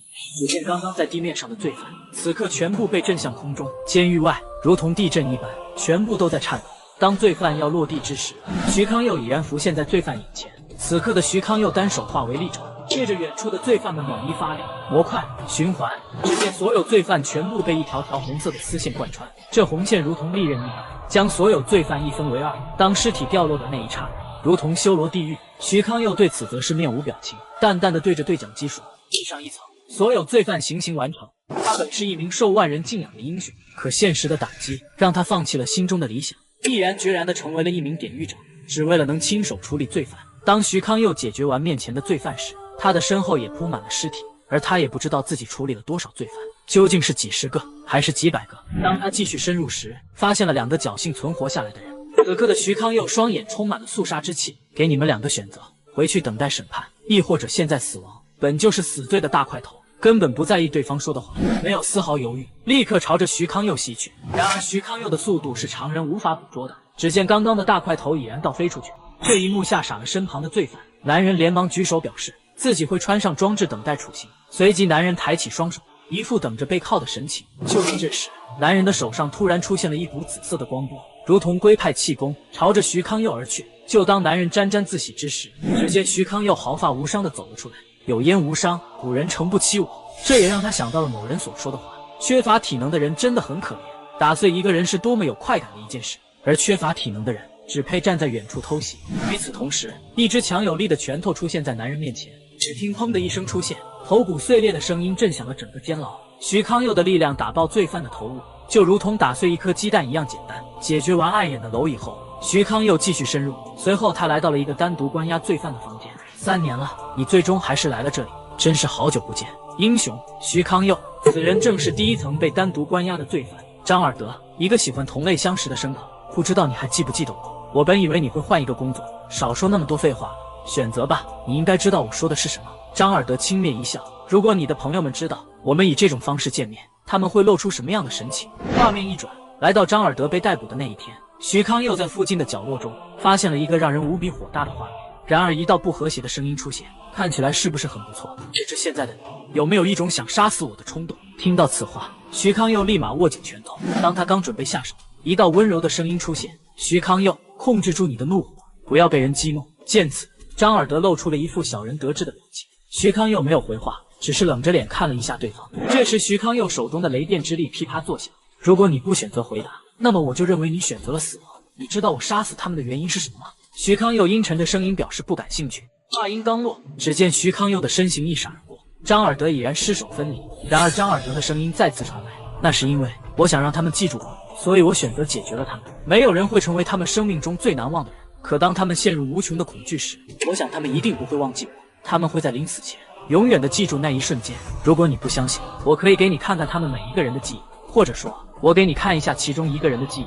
随着张尔德的话音落下，一道人影缓缓出现。就在他准备凝聚出人影时，一道气息突然将他的手臂截断。我真的很想堵住你胡言乱语的嘴，难不成现在的你连跟我一战的勇气都没有吗？张尔德对于徐康佑的威胁并不在意，他一直试图撕碎对方最脆弱的地方。你还记得我吗？还有那些为你牺牲的人。闻此，徐康佑阴沉着脸，你不值得被记住，尤其是像你这样的垃圾。就在这时，异变突发，只见徐康佑眼前突然出现了一群已经死去的人，这些死去的人都在呼唤着徐康佑的名字。这一幕让徐康佑陷入了短暂的失神，很快他便摆脱了失神的状态，而他也没有对这些所谓的老朋友留手，因为他知道这一切都是幻境。你这种低级的把戏可以结束了吗？见此，张尔德微微一愣，我不相信你真的会解决他们。对此，徐康佑只是轻笑一声，寒光一闪，徐康佑出现在其身后，如镜般的刀身映出一张金白了的脸，刀刃上的鲜血还在不停的流动。你以为你的把戏能骗到我吗？而且现在的我是一名狱警，不是英雄。你不仅仅是一名狱警，你更是一个怪物，和黄承焕一样的怪物。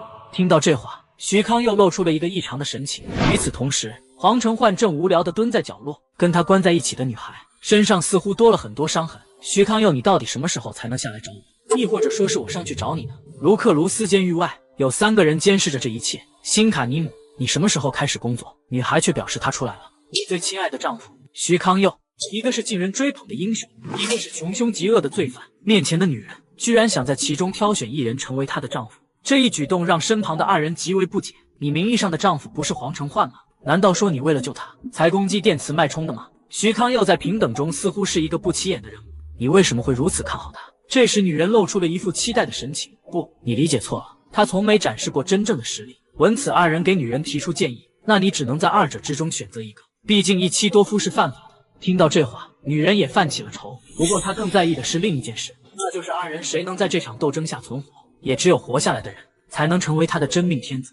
画面一转，一名女狱警正在夸赞着徐康佑，没想到你瞬间就清理了这一层的罪犯。如果你现在准备继续深入，我希望你先恢复一下体力，毕竟每深入1分，罪犯的力量就会成倍增加。然而徐康佑则是拒绝了对方。现在帮我把那扇门打开。女狱警沉默了片刻，好，我明白了。不过在你下楼前，我想求你帮个忙，在下面的楼层还有存活的狱警在发求助信号。目前还有多少存活的狱警？1层以下所有通讯设备都损坏，所以我不知道确切的数字，但是我敢肯定还有人存活，因为地下5层所有的通讯设备都还能正常工作。与此同时，某1层的狱警正在对着面前的摄像头求救。就在狱警求救时，黄承焕已然出现在其身后，他再一次抬起手指，狱警如同之前一样浑身溃烂爆体而亡。黄承焕如同疯子一样戏耍着监狱的每一个人，为的只是将他们展现给上面正在观看的人。此时，徐康佑答应了对方的请求，2人很快来到了下一层的大门前。再次提醒你，地上1层和地下1层的囚徒之间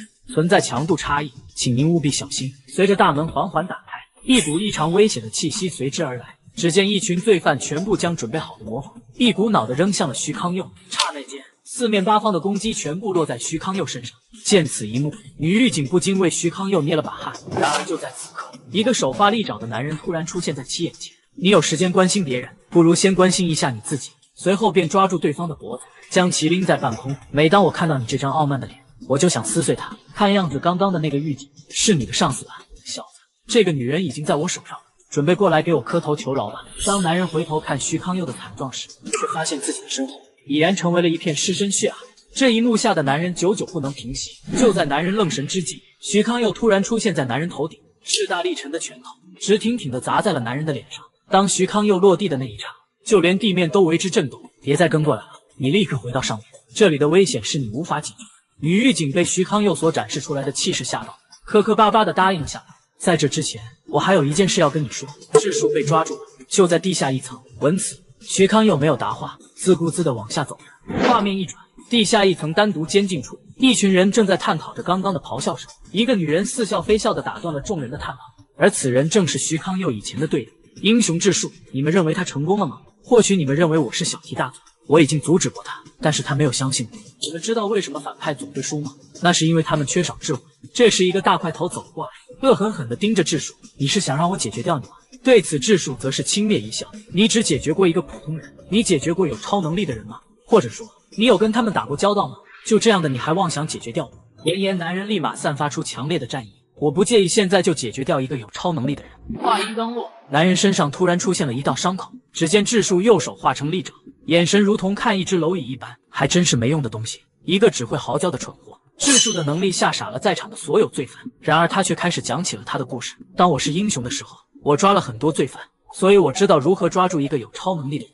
我也凭借着这些知识解决了很多英雄。如果你们选择臣服于我，我会教导你们如何狩猎有超能力的人。更重要的则是，我知道徐康佑的一切，他本是一名受万人敬仰的英雄。可现实的打击让他放弃了心中的理想，毅然决然地成为了一名典狱者。只为了能亲手处理罪犯。就在刚刚，智树为了拉拢罪犯，透露出很多只有英雄才知道的秘密，并且他手里还掌握着很多英雄的信息。男人并不相信智树所说的话，他们现在要面对的是平等，一个由1级英雄组成的团队，而他不过是一个3级英雄，又如何能得知对方的能力？智树深知这群罪犯是不见兔子不撒鹰的主，随即他便开始讲解有关平等的起源。原本的平等是一团散沙，当劳沙成为平等的领袖后，他便着手开始改革英雄。首先，他们重新定义了英雄的含义，阻止英雄随意处理罪犯。其次，他们经常会组建英雄之间的联合训练。最后，他们废除了英雄等级制度。徐康佑的加入，就是在他们废除英雄等级制度后，他在加入平等后没有任何显著的成就，甚至有人传言徐康佑就是劳沙养的小情人。听到此番言论，男人似乎相信了智树所说，但男人还是对徐康佑有所敬畏。对方能在极短的时间将罪犯清扫干净，他的水平起码是2级英雄，他的能力超出了在场的所有人。智树却表示，徐康佑解决的都是一些暴徒而已，以你们的能力对付徐康佑想必是没什么问题。闻此，所有罪犯都紧皱眉头，能关押在这里的罪犯身上无一不背负着上千条性命，这里的领头人物身上背负着6000条人命。你们不用过于紧张，毕竟你们也没什么其他的办法。虽然徐康佑的能力并不算很多，但是你们也不用担心，我知道他的弱点，想必徐康佑已经在赶来的路上。你们需要尽快拿定主意。很快，在场的所有罪犯都举手表示要联合起来对付徐康佑。说说吧，你的计划到底是什么？智树为了自己的计划能成功实行，给男人简单的讲解了一下超能力的来源。几个世纪前，当人类出现超能力时，学者们通过研究将超能力分为3大类：改变或增强身体能力的物理系列，从无到有的创造系列，不包括前2类中的特殊系列。与此同时，徐康佑已经来到他们所布控的陷阱。2名罪犯眼睛上突然多出了一丝蓝色的光芒，并且2人正在汇报徐康佑已经到达的情况，而这个能力正来自于面前的男人。物理系列，脑波通讯，双方可以通过脑电波感应双方所看见的事。当智树看到徐康佑后，露出了一丝微笑，因为徐康佑的能力和智树一样，都是物理系列。他深知自己的缺点是什么。就在徐康佑表明了自己的态度，远处突然出现了一道亮光，随后砰的一声在其身边炸响。此刻，关于智树的计划也浮出水面，利用坚固的大门作为盾牌，拥有创造与特殊能力的罪犯对着徐康佑发动攻击。紧接着，许多隐藏在角落的罪犯全部朝着徐康佑发动自身能力。果然如你所说，他只是在承受伤害。但男人也知道徐康佑不躲避攻击的原因，那就是这点伤害还不值得他浪费体力，而这也正好落入智树的下怀。就在这时，无数条皮带迅速将徐康佑捂住，只见他4肢全部被超能力控制装置缠绕。他看着满身的装置没有作声。看到这一幕，罪犯们都在举臂欢呼。然而仅仅过去了数秒，罪犯的笑声戛然而止。只见徐康佑稍一用力，身上的装置全部震断。在场的所有人，包括智树，都犯下了第一个错误，那就是低估了徐康佑的真实力量。他真正的实力早已超越了1级英雄。躲在暗处的智树2人都被徐康佑所展示出来的实力震惊。紧接着，他便指挥剩下的罪犯执行第2套方案。罪犯迅速将幸存的狱警控制起来，以此来威胁徐康佑，不让他做出其他动作。然而，徐康佑仅仅活动了一下手指，所有的罪犯全部被红线所控制。这也是智树等人犯下的第2个错误，不清楚徐康佑的能力。虽然徐康佑的能力属于物理系列，但这种能力也是一种特殊的存在。此刻，躲在监牢大门后的众人开始慌乱，都在犹豫是否要打开控制装置。为了自己能存活，他们必须铤而走险。众人开始威胁徐康佑，不要做出过分的举动，否则他们会打开装置开关。徐康佑突然幻化出一把巨剑，这把巨剑散发着暗红色的光芒，让人胆寒。手持巨剑朝着罪犯的方向挥出一柄，一柄带有浓烈杀意的剑气，将众多囚犯一分为2。这一幕幕的发生，让男人感到无比震撼。你这个该死的女人，还有其他的计划吗？此刻的智树阴沉着脸，完全不顾男人的叫骂。就在他还在思考徐康佑为什么能破解装置时，男人的叫骂声变得格外刺耳，不断的叫骂彻底激怒了智树。恼怒的他抓穿了男人的心脏。你以为你是什么东西，就敢跟我大声说话？就你这种垃圾东西，还真以为我跟你站在同一水平线？然而恐怖的心理再次萦绕在他心头。为什么他有这种能力，却没有在战场上展示出来？还在抱怨的智树突然听见了一声蠕动的声音，原本被他当成座椅的狱警，此刻居然想逃跑。这一举动无疑惹恼了智树。就在他准备动手之际，他的利爪突然被不明力量切断。只见徐康佑缓缓地走了过来，英雄智树，不，我应该叫你罪犯智树。这还有什么遗言要说吗？自私的他是一名尽职尽责的英雄，可一场突如其来的意外导致他错手解决了一名罪犯，也是从这时开始，一股微妙的平衡被打破。至此，他成为了一个无恶不作的罪犯。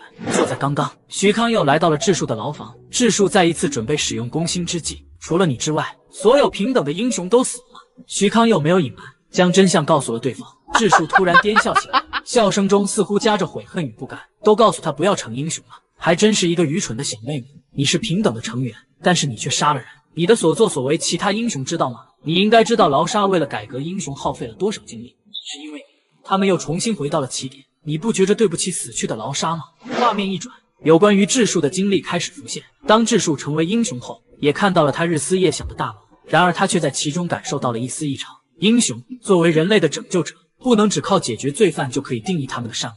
有些英雄为了完成自己的任务，不惜杀死被俘虏的平民，因为英雄在执行任务期间，即使有平民死亡，他们的罪恶也不会被公之于众，因为英雄的形象是不可以撼动的。智树成为英雄的主要原因，都是因为他的妹妹多美。由于多美没有超能力，导致他非常依赖自己的姐姐。为了能保护自己的妹妹，智树成为了英雄。然而备受吹捧的智树，心灵也在不断的扭曲。作为一个拯救人类的英雄，他并没有对此感到自豪，反而产生了一种优越感。在智树执行某个任务时，他意外杀死了一个罪犯，这也是他第一次亲手解决罪犯。这个意外导致他走上了一条不归路。此刻的他变得逐渐癫狂，有生以来第一次感到了真正的快感，这也让他找到了真正的自己。从这之后，智树就没有停止过杀戮，不管是平民还是罪犯，甚至是英雄。不断的杀戮也让智树找到了自己的乐趣，那就是解决比自己弱小的英雄。这种杀戮的快感让他丢失了自己成为英雄的初心。某天深夜，智树不知为何原因离开了家门，这异常的举动引起了多美的怀疑，随后便跟踪着智树，而这也让多美看到心寒的一幕。他亲眼目睹了姐姐的犯罪现场，智树也发现了身后的多美。然而此刻的智树已经陷入了疯癫，居然询问自己的妹妹想不想加入他。看到智树的模样，彻底惊呆了多美。就在智树准备继续痛下杀手时，一条锁链突然缠住了他的手。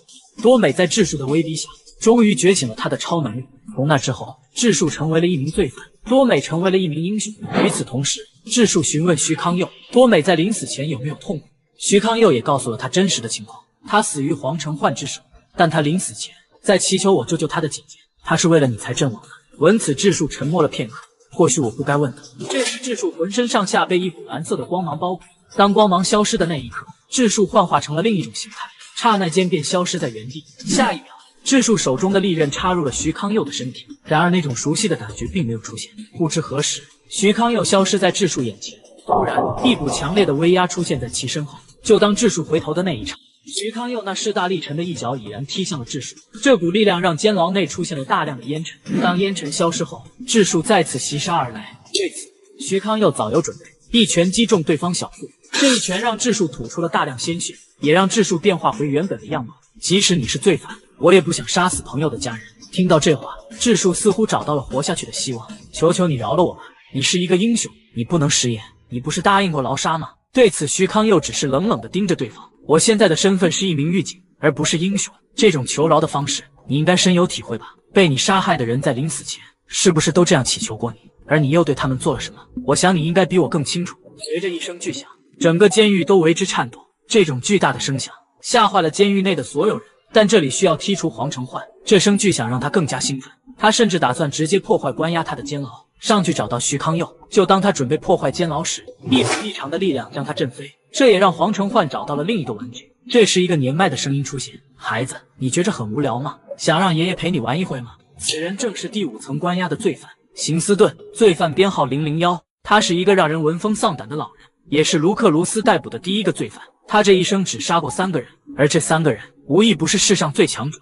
就在刚刚，黄承焕与邢斯顿产生了摩擦，这惊人的一幕吓傻了正在监督的狱警。见此，女狱警露出了兴奋的表情。2龙相争必有一伤，但她更希望获胜的人是邢斯顿，因为他比黄承焕更加可控。不过他更好奇的是，为什么这个女人跟黄承焕在一起？邢斯顿询问黄承焕要不要跟他玩2下，黄承焕却表示自己没有兴趣。邢斯顿周身散发出恐怖的威压，但是爷爷想和你一起玩。画面一转，邢斯顿的故事随之出现。他是卢克卢斯抓捕的第1个罪犯，也是最年长的罪犯。他与其他罪犯不同，他的身上没有过多的罪孽，他这一生只解决过3个人。第一个解决的是当时最强的罪犯加拉加斯，第二和第三个是当时最伟大的英雄克莱尔和希洛。没人知道他是从哪里冒出来的，而他为了证明自己的实力，解决了当时最强的3个人。最后他认为世上没有人是他的对手，便让政府将他抓入监狱。他的经历最后成为了一段故事，被世人所流传，而他也躲过了长达30年的死刑。此刻的邢斯顿如同一个和蔼的老爷爷，我不会杀死你，我可不想因为踩到这些幼芽，从而留下不好的印象。黄承焕盯着对方没有回答，反而将手缓缓抬起，只见附近所有的尸体全部浮在空中，随即便听到砰的一声，刚刚的尸体全部变成了一颗颗红色的血球。如你所愿，让我们玩得开心一点吧。话音刚落，原本浮在空中的血球全部朝着邢斯顿袭去。对此老人并没有选择躲闪，反而站在原地。就当血球马上袭来之时，邢斯顿抬起手掌，如同有慢动作一般，每一次的移动都能看见上一次的踩。随着他不断打出拳法，周遭所有血球全部被震飞，血球在碰到墙壁后便被震碎。这一幕如同下了一场血雨。我本以为你用的是心灵遥控，看你刚刚的样子似乎又不像，你还有什么其他的攻击手段吗？黄承焕对此表示很无趣，杀一个快死的老人一点乐趣都没有，你还真是一个傲慢的小屁孩啊！我这一生中见过很多像你一样的人。就在这时，邢斯顿突然跺了一下地面，紧接着他身后的地板应声而裂，如同坐井观天的青蛙一样，每个人都觉得自己是最强的。邢斯顿的这一举动让整个监狱都为之颤抖，吓得男狱警以为监狱要坍塌，身旁的女狱警却表示不用担心，监狱的防御是一级英雄也无法摧毁，毕竟这里的墙壁足足有20层。我会纠正你的态度。刹那间，邢斯顿的双脚已然来到黄承焕眼前，随后便听到砰的一声炸响，这股力量的震动掀起了阵阵白烟，这恐怖的力量似乎让天空都为之变色。当烟雾消散的那一刻，只见狱警引以为豪的墙壁出现了一个巨大的人，而黄承焕却毫发无伤站在原地，这也吓傻了在监控后面的狱警。墙壁的破裂代表着地下5层的罪犯可能会逃出来。此刻的黄承焕终于露出了兴奋的神情，我们要不要跟着他呀？就在黄承焕还在思考要不要跟出去时，一道声音打断了他，你跟在这样一个老人后面打算做什么？跟我说话不是更有趣吗？贱子！黄承焕有些发愣，我好像没见过你，让我们好好聊一下，你就会知道我是谁了。突如其来的变动让狱警们变得更加害怕，他为什么会出现在这里？不过在我们详聊之前，躲在暗处的旁观者也不要再偷听了。与此同时，徐康佑已经来到了下一层的大门前，对着领口的对讲机汇报着情况。地下1层已经全部解决，请打开下一层的大门。然而回应徐康佑的则是一些断断续续的声音，这让他一时之间无法弄清真相。随后他等待了许久，还是没有回应，随即他便准备徒手将大门拉开。当徐康佑踏入地下2层时，就闻到了一股浓重的血腥味，而这里的环境异常干净，连一具尸体都不曾发现。忽然一道求救的声音传来，只见2个长相怪异的生物正在追着一个女狱警。当他看见徐康佑的那一刹那，他叫出了一个让徐康佑为之震惊的名字：徐康浩。身后的生物似乎并不打算给2人叙旧的时间，下一秒，原本还龇牙的生物已经消失在原地。你应该没什么事吧？突然，刚刚的女人泪眼婆娑地抱住了徐康佑。你不应该是在第5层吗？为什么会出现在这里？你真的有超能力了吗？但是你为什么要隐藏它？听到这话，徐康佑也知道面前的人将自己认成了他的哥哥。我叫徐康佑，是徐康浩的弟弟。闻言，女人心头一惊，你是英雄徐康佑，不过你为什么穿着警服在这里？想必你就是他让我救的人了。这里很危险，请你立刻离开。在这之前，我有一个问题想问你，你究竟是谁？女人笑着回答道，我们是第一次见面，我应该先做个自我介绍，我是你的嫂子，你的样子非常像你的哥哥。听到这话，徐康佑心头一颤。与此同时，地下2层监牢内，看来有一个陌生的气息出现了。一场突如其来的偶遇，让徐康佑得知了哥哥的妻子已经怀孕。从这之后，他便有了一个新的目标，那就是消灭世上所有罪犯。就在刚刚，徐康佑有些惊讶地望着自己的嫂子。我知道我的哥哥有女朋友，但我没听到过任何关于婚姻的消息。洪家有些不好意思地挠了挠头。其实在这里，我已经有徐康浩的孩子了。闻此，徐康佑心头一惊，你说的是真的吗？我怀孕还不到2个星期，你看不出来是正常的。等黄承焕的事件结束，我会慢慢告诉你。不过你为什么会穿着狱警的衣服？你是来镇压暴乱的吗？我被任命为特别狱警，在卢克卢斯担任罪犯的刽子手。听到这话，洪家露出了震惊的表情。你为什么会成为刽子手？看样子你还一无所知。随后徐康佑便将事情经过告诉了洪家。得知一切的洪家焦急地询问起徐康浩的安全。徐康佑对此没有作声。看到对方的神情，洪家也知道了一切。为了自己的执念，亦或者说为了自己的嫂子，徐康佑表示地下5层有人在发求助信号。随即徐康佑便以危险的由头准备送洪家上去，然而对方却拒绝了他。如果你想继续往下走，你会需要我的帮助。当我观察一个物体时，我有能力读取它的记忆，以此来判断它们是否真的有罪。你的这种能力能帮我做什么？在地下2层有一对姐妹，名为米尔和梅尔，她们的能力是召唤特质，她们可以召唤一种特殊的生物。当召唤的生物刺穿对方的心脏，他们就会变成傀儡。现在地下2层所有的罪犯都已经变成他们的傀儡了。你说的这些能力我很清楚，因为他们是那个巫师的门徒。如果你只能提供给我这些消息，我还是需要将你请上去。或许你还不知道，里面的狱警也成为了傀儡，而你无法区分他们。但是我可以通过读取记忆来分辨。对此，徐康又有些疑惑。他们既然已经成为了傀儡，不就代表着他们已经死了吗？洪家否定了徐康佑，他们都还活着。只要他们将傀儡释放，傀儡就能回到原始的状态。那你应该知道，他们无论如何都不会放过狱警。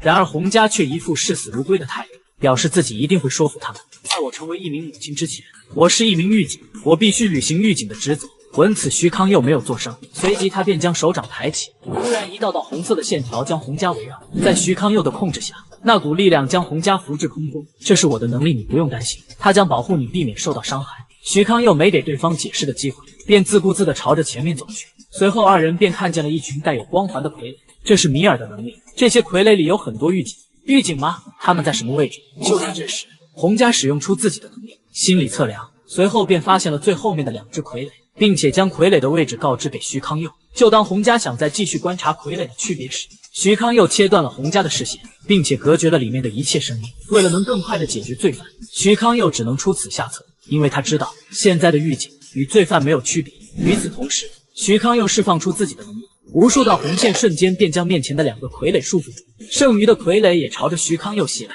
徐康佑反手一拳便将傀儡的头颅打爆，随即更多的傀儡扑杀而来。徐康佑再次挥出一拳，强大的拳风将所有傀儡震飞，3两下便将空中的傀儡解决。不远处，正有人用水晶球观察这一切。观察徐康佑的人，正是洪家说的姐妹2人。这个陌生人看起来比我们的老师强很多，甚至比那个女人都要强。是我，无论何时都是一个让人厌恶的存在。为了所谓的正义，他甚至想教导罪犯改变思想，而这也转变了徐康佑以往的心态。无论何时，只要是罪犯，他们的下场只有一个，那便是死亡。在这之前，徐康佑解除了对于洪家的限制。洪家不满地询问对方：“你为什么要把我锁起来？刚刚都发生了什么？看样子你受到了惊吓，我应该提前告诉你，狱警已经被隔离，剩余的罪犯也被我处决了。处决吗？但执行死刑的地方应该在地下5层。难道说是你亲手处刑的他们吗？没错，有什么问题吗？这是你自己的主意，还是上面给你的指令？”对此，徐康佑表示2者都有。闻言，洪家陷入了短暂的沉默。此刻的他身上有一种担心的神情。我听徐康浩说过你的事，你现在还好吗？我只是执行了我作为狱警的职责，这有什么不对的吗？突然，洪家的声音变得亢奋。狱警的职责不是处理囚犯，狱警的工作是教育他们。此刻，徐康佑阴沉着脸，够了，我听够了这些所谓的理想主义。我很清楚的知道这样做的后果是什么。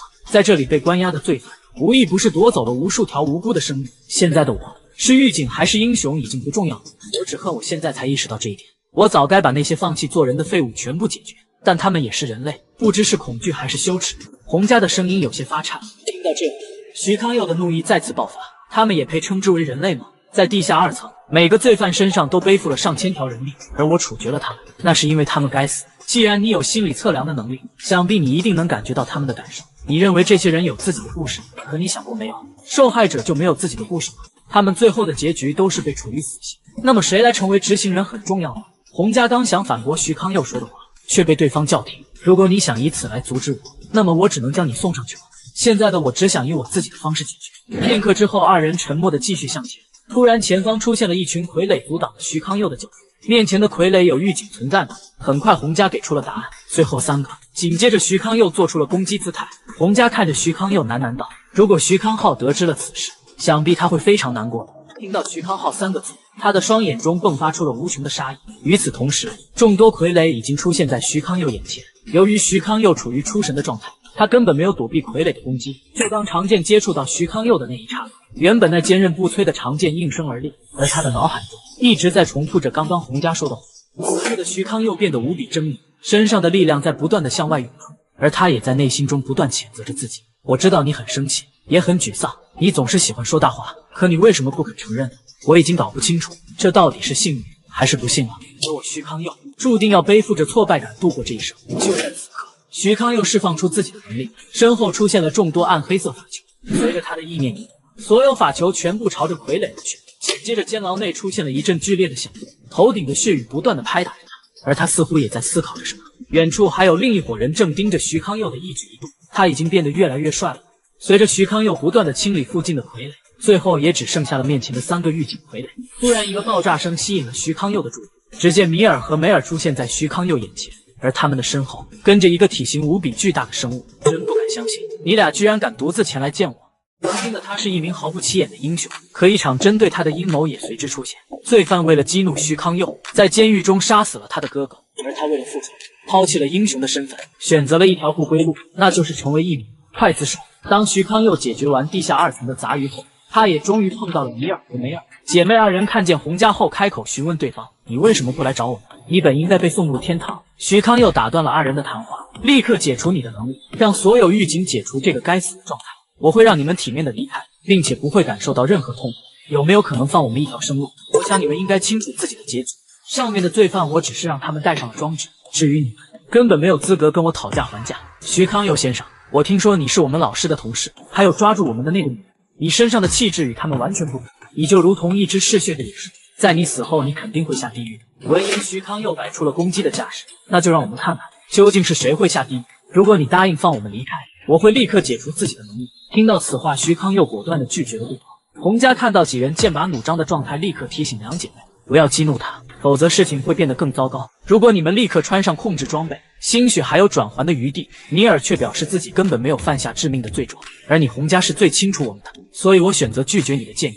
看到吃瘪的洪家，徐康佑友善地提醒对方：我跟你说过，这条路是不可能成功的，并且我也不会和罪犯谈条件，即便你们是怪物，我也会让你们感受到痛苦。我们并不想和你战斗，不如你先听听我们的意见。徐康佑再一次的拒绝了对方。此刻的洪家刚想开口劝阻徐康佑，就被他封闭了所有的感觉。与此同时，徐康佑突然释放出自己的能力，将姐妹2人捆绑至空中。2人拼了命想挣脱，却没想到越挣扎越牢。看着挣扎的2人，让徐康佑想到了一个人。此人将很多折磨人的方法告诉了他，没想到终有一天，我还是要用到他的方法。被绑住的姐妹2人异口同声地说：我们是人类，并不是怪物，我们只是拥有一种特殊的超能力。就在姐妹说话的期间，2人身上都不约而同地散发着一种黄色的光芒。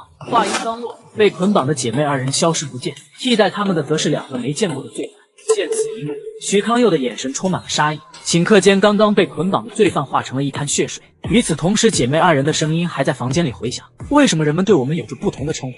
我们与他们有什么区别呢？突然，徐康佑身前出现了众多被控制的傀儡，他突然爆发出一种恐怖的威压，仅仅一个呼吸的时间，他便解决了面前的所有傀儡，而他的速度让人无法看清。梅尔有些震惊地看着眼前浮现的画面，没想到自己的傀儡被解决得如此之快。与此同时，米尔召唤的怪物正在试图打碎监狱的墙壁。见到徐康佑的实力，梅尔也不再留手，口中默念着魔法咒语，手中出现了一个小型魔法阵。下一秒，梅尔便将手中的魔法阵灌入魔法球。片刻之后，徐康佑身前便出现了一个巨大的魔法阵。顷刻间，魔法阵中冒出了众多光环，光环之下出现了众多样貌丑陋的怪物。梅尔的声音再次传来：这便是召唤师的能力，但与真正的人类相比，这根本不算什么。没等对方说完，徐康佑的拳风已然砸向怪物的身上。见此，其他的怪物刚准备反击，却被徐康佑一脚踢飞。与此同时，徐康佑的手指幻化成利爪，在怪兽群中不断的辗转腾挪，利爪所到之处，所有的怪物都被一分为二。解决完眼前的怪物后，徐康佑便开始搜索罪犯的位置。看见召唤的怪物再一次被解决，梅尔连忙询问米尔还要多久才能打破墙壁。米尔却表示自己还需要10分钟。闻言，梅尔咬破手指，打算利用竞技召唤抵挡这10分钟。就在他准备召唤之际，一阵突如其来的一枪打断了他的师傅。只见天花板上突然出现了一个巨大的漏洞，同时也伴随着大量的烟雾和碎屑。随着烟雾的消失，徐康又出现在2人眼前。看样子你们的游戏结束了，现在立刻解除你们的能力，否则我会让你感受一下什么叫做求生不得，求死不能。曾经的他是一名毫不起眼的英雄，可一场针对他的阴谋也随之出现。罪犯为了激怒徐康佑，在监狱中杀死了他的哥哥，而他为了复仇，抛弃了英雄的身份，选择了一条不归路，那就是成为一名刽子手。就在刚刚，徐康佑解决完怪物后，来到了2人身前。不过2人的眼神并没有看向他，而是看向被他击穿的天花板。他的能力到底有多强？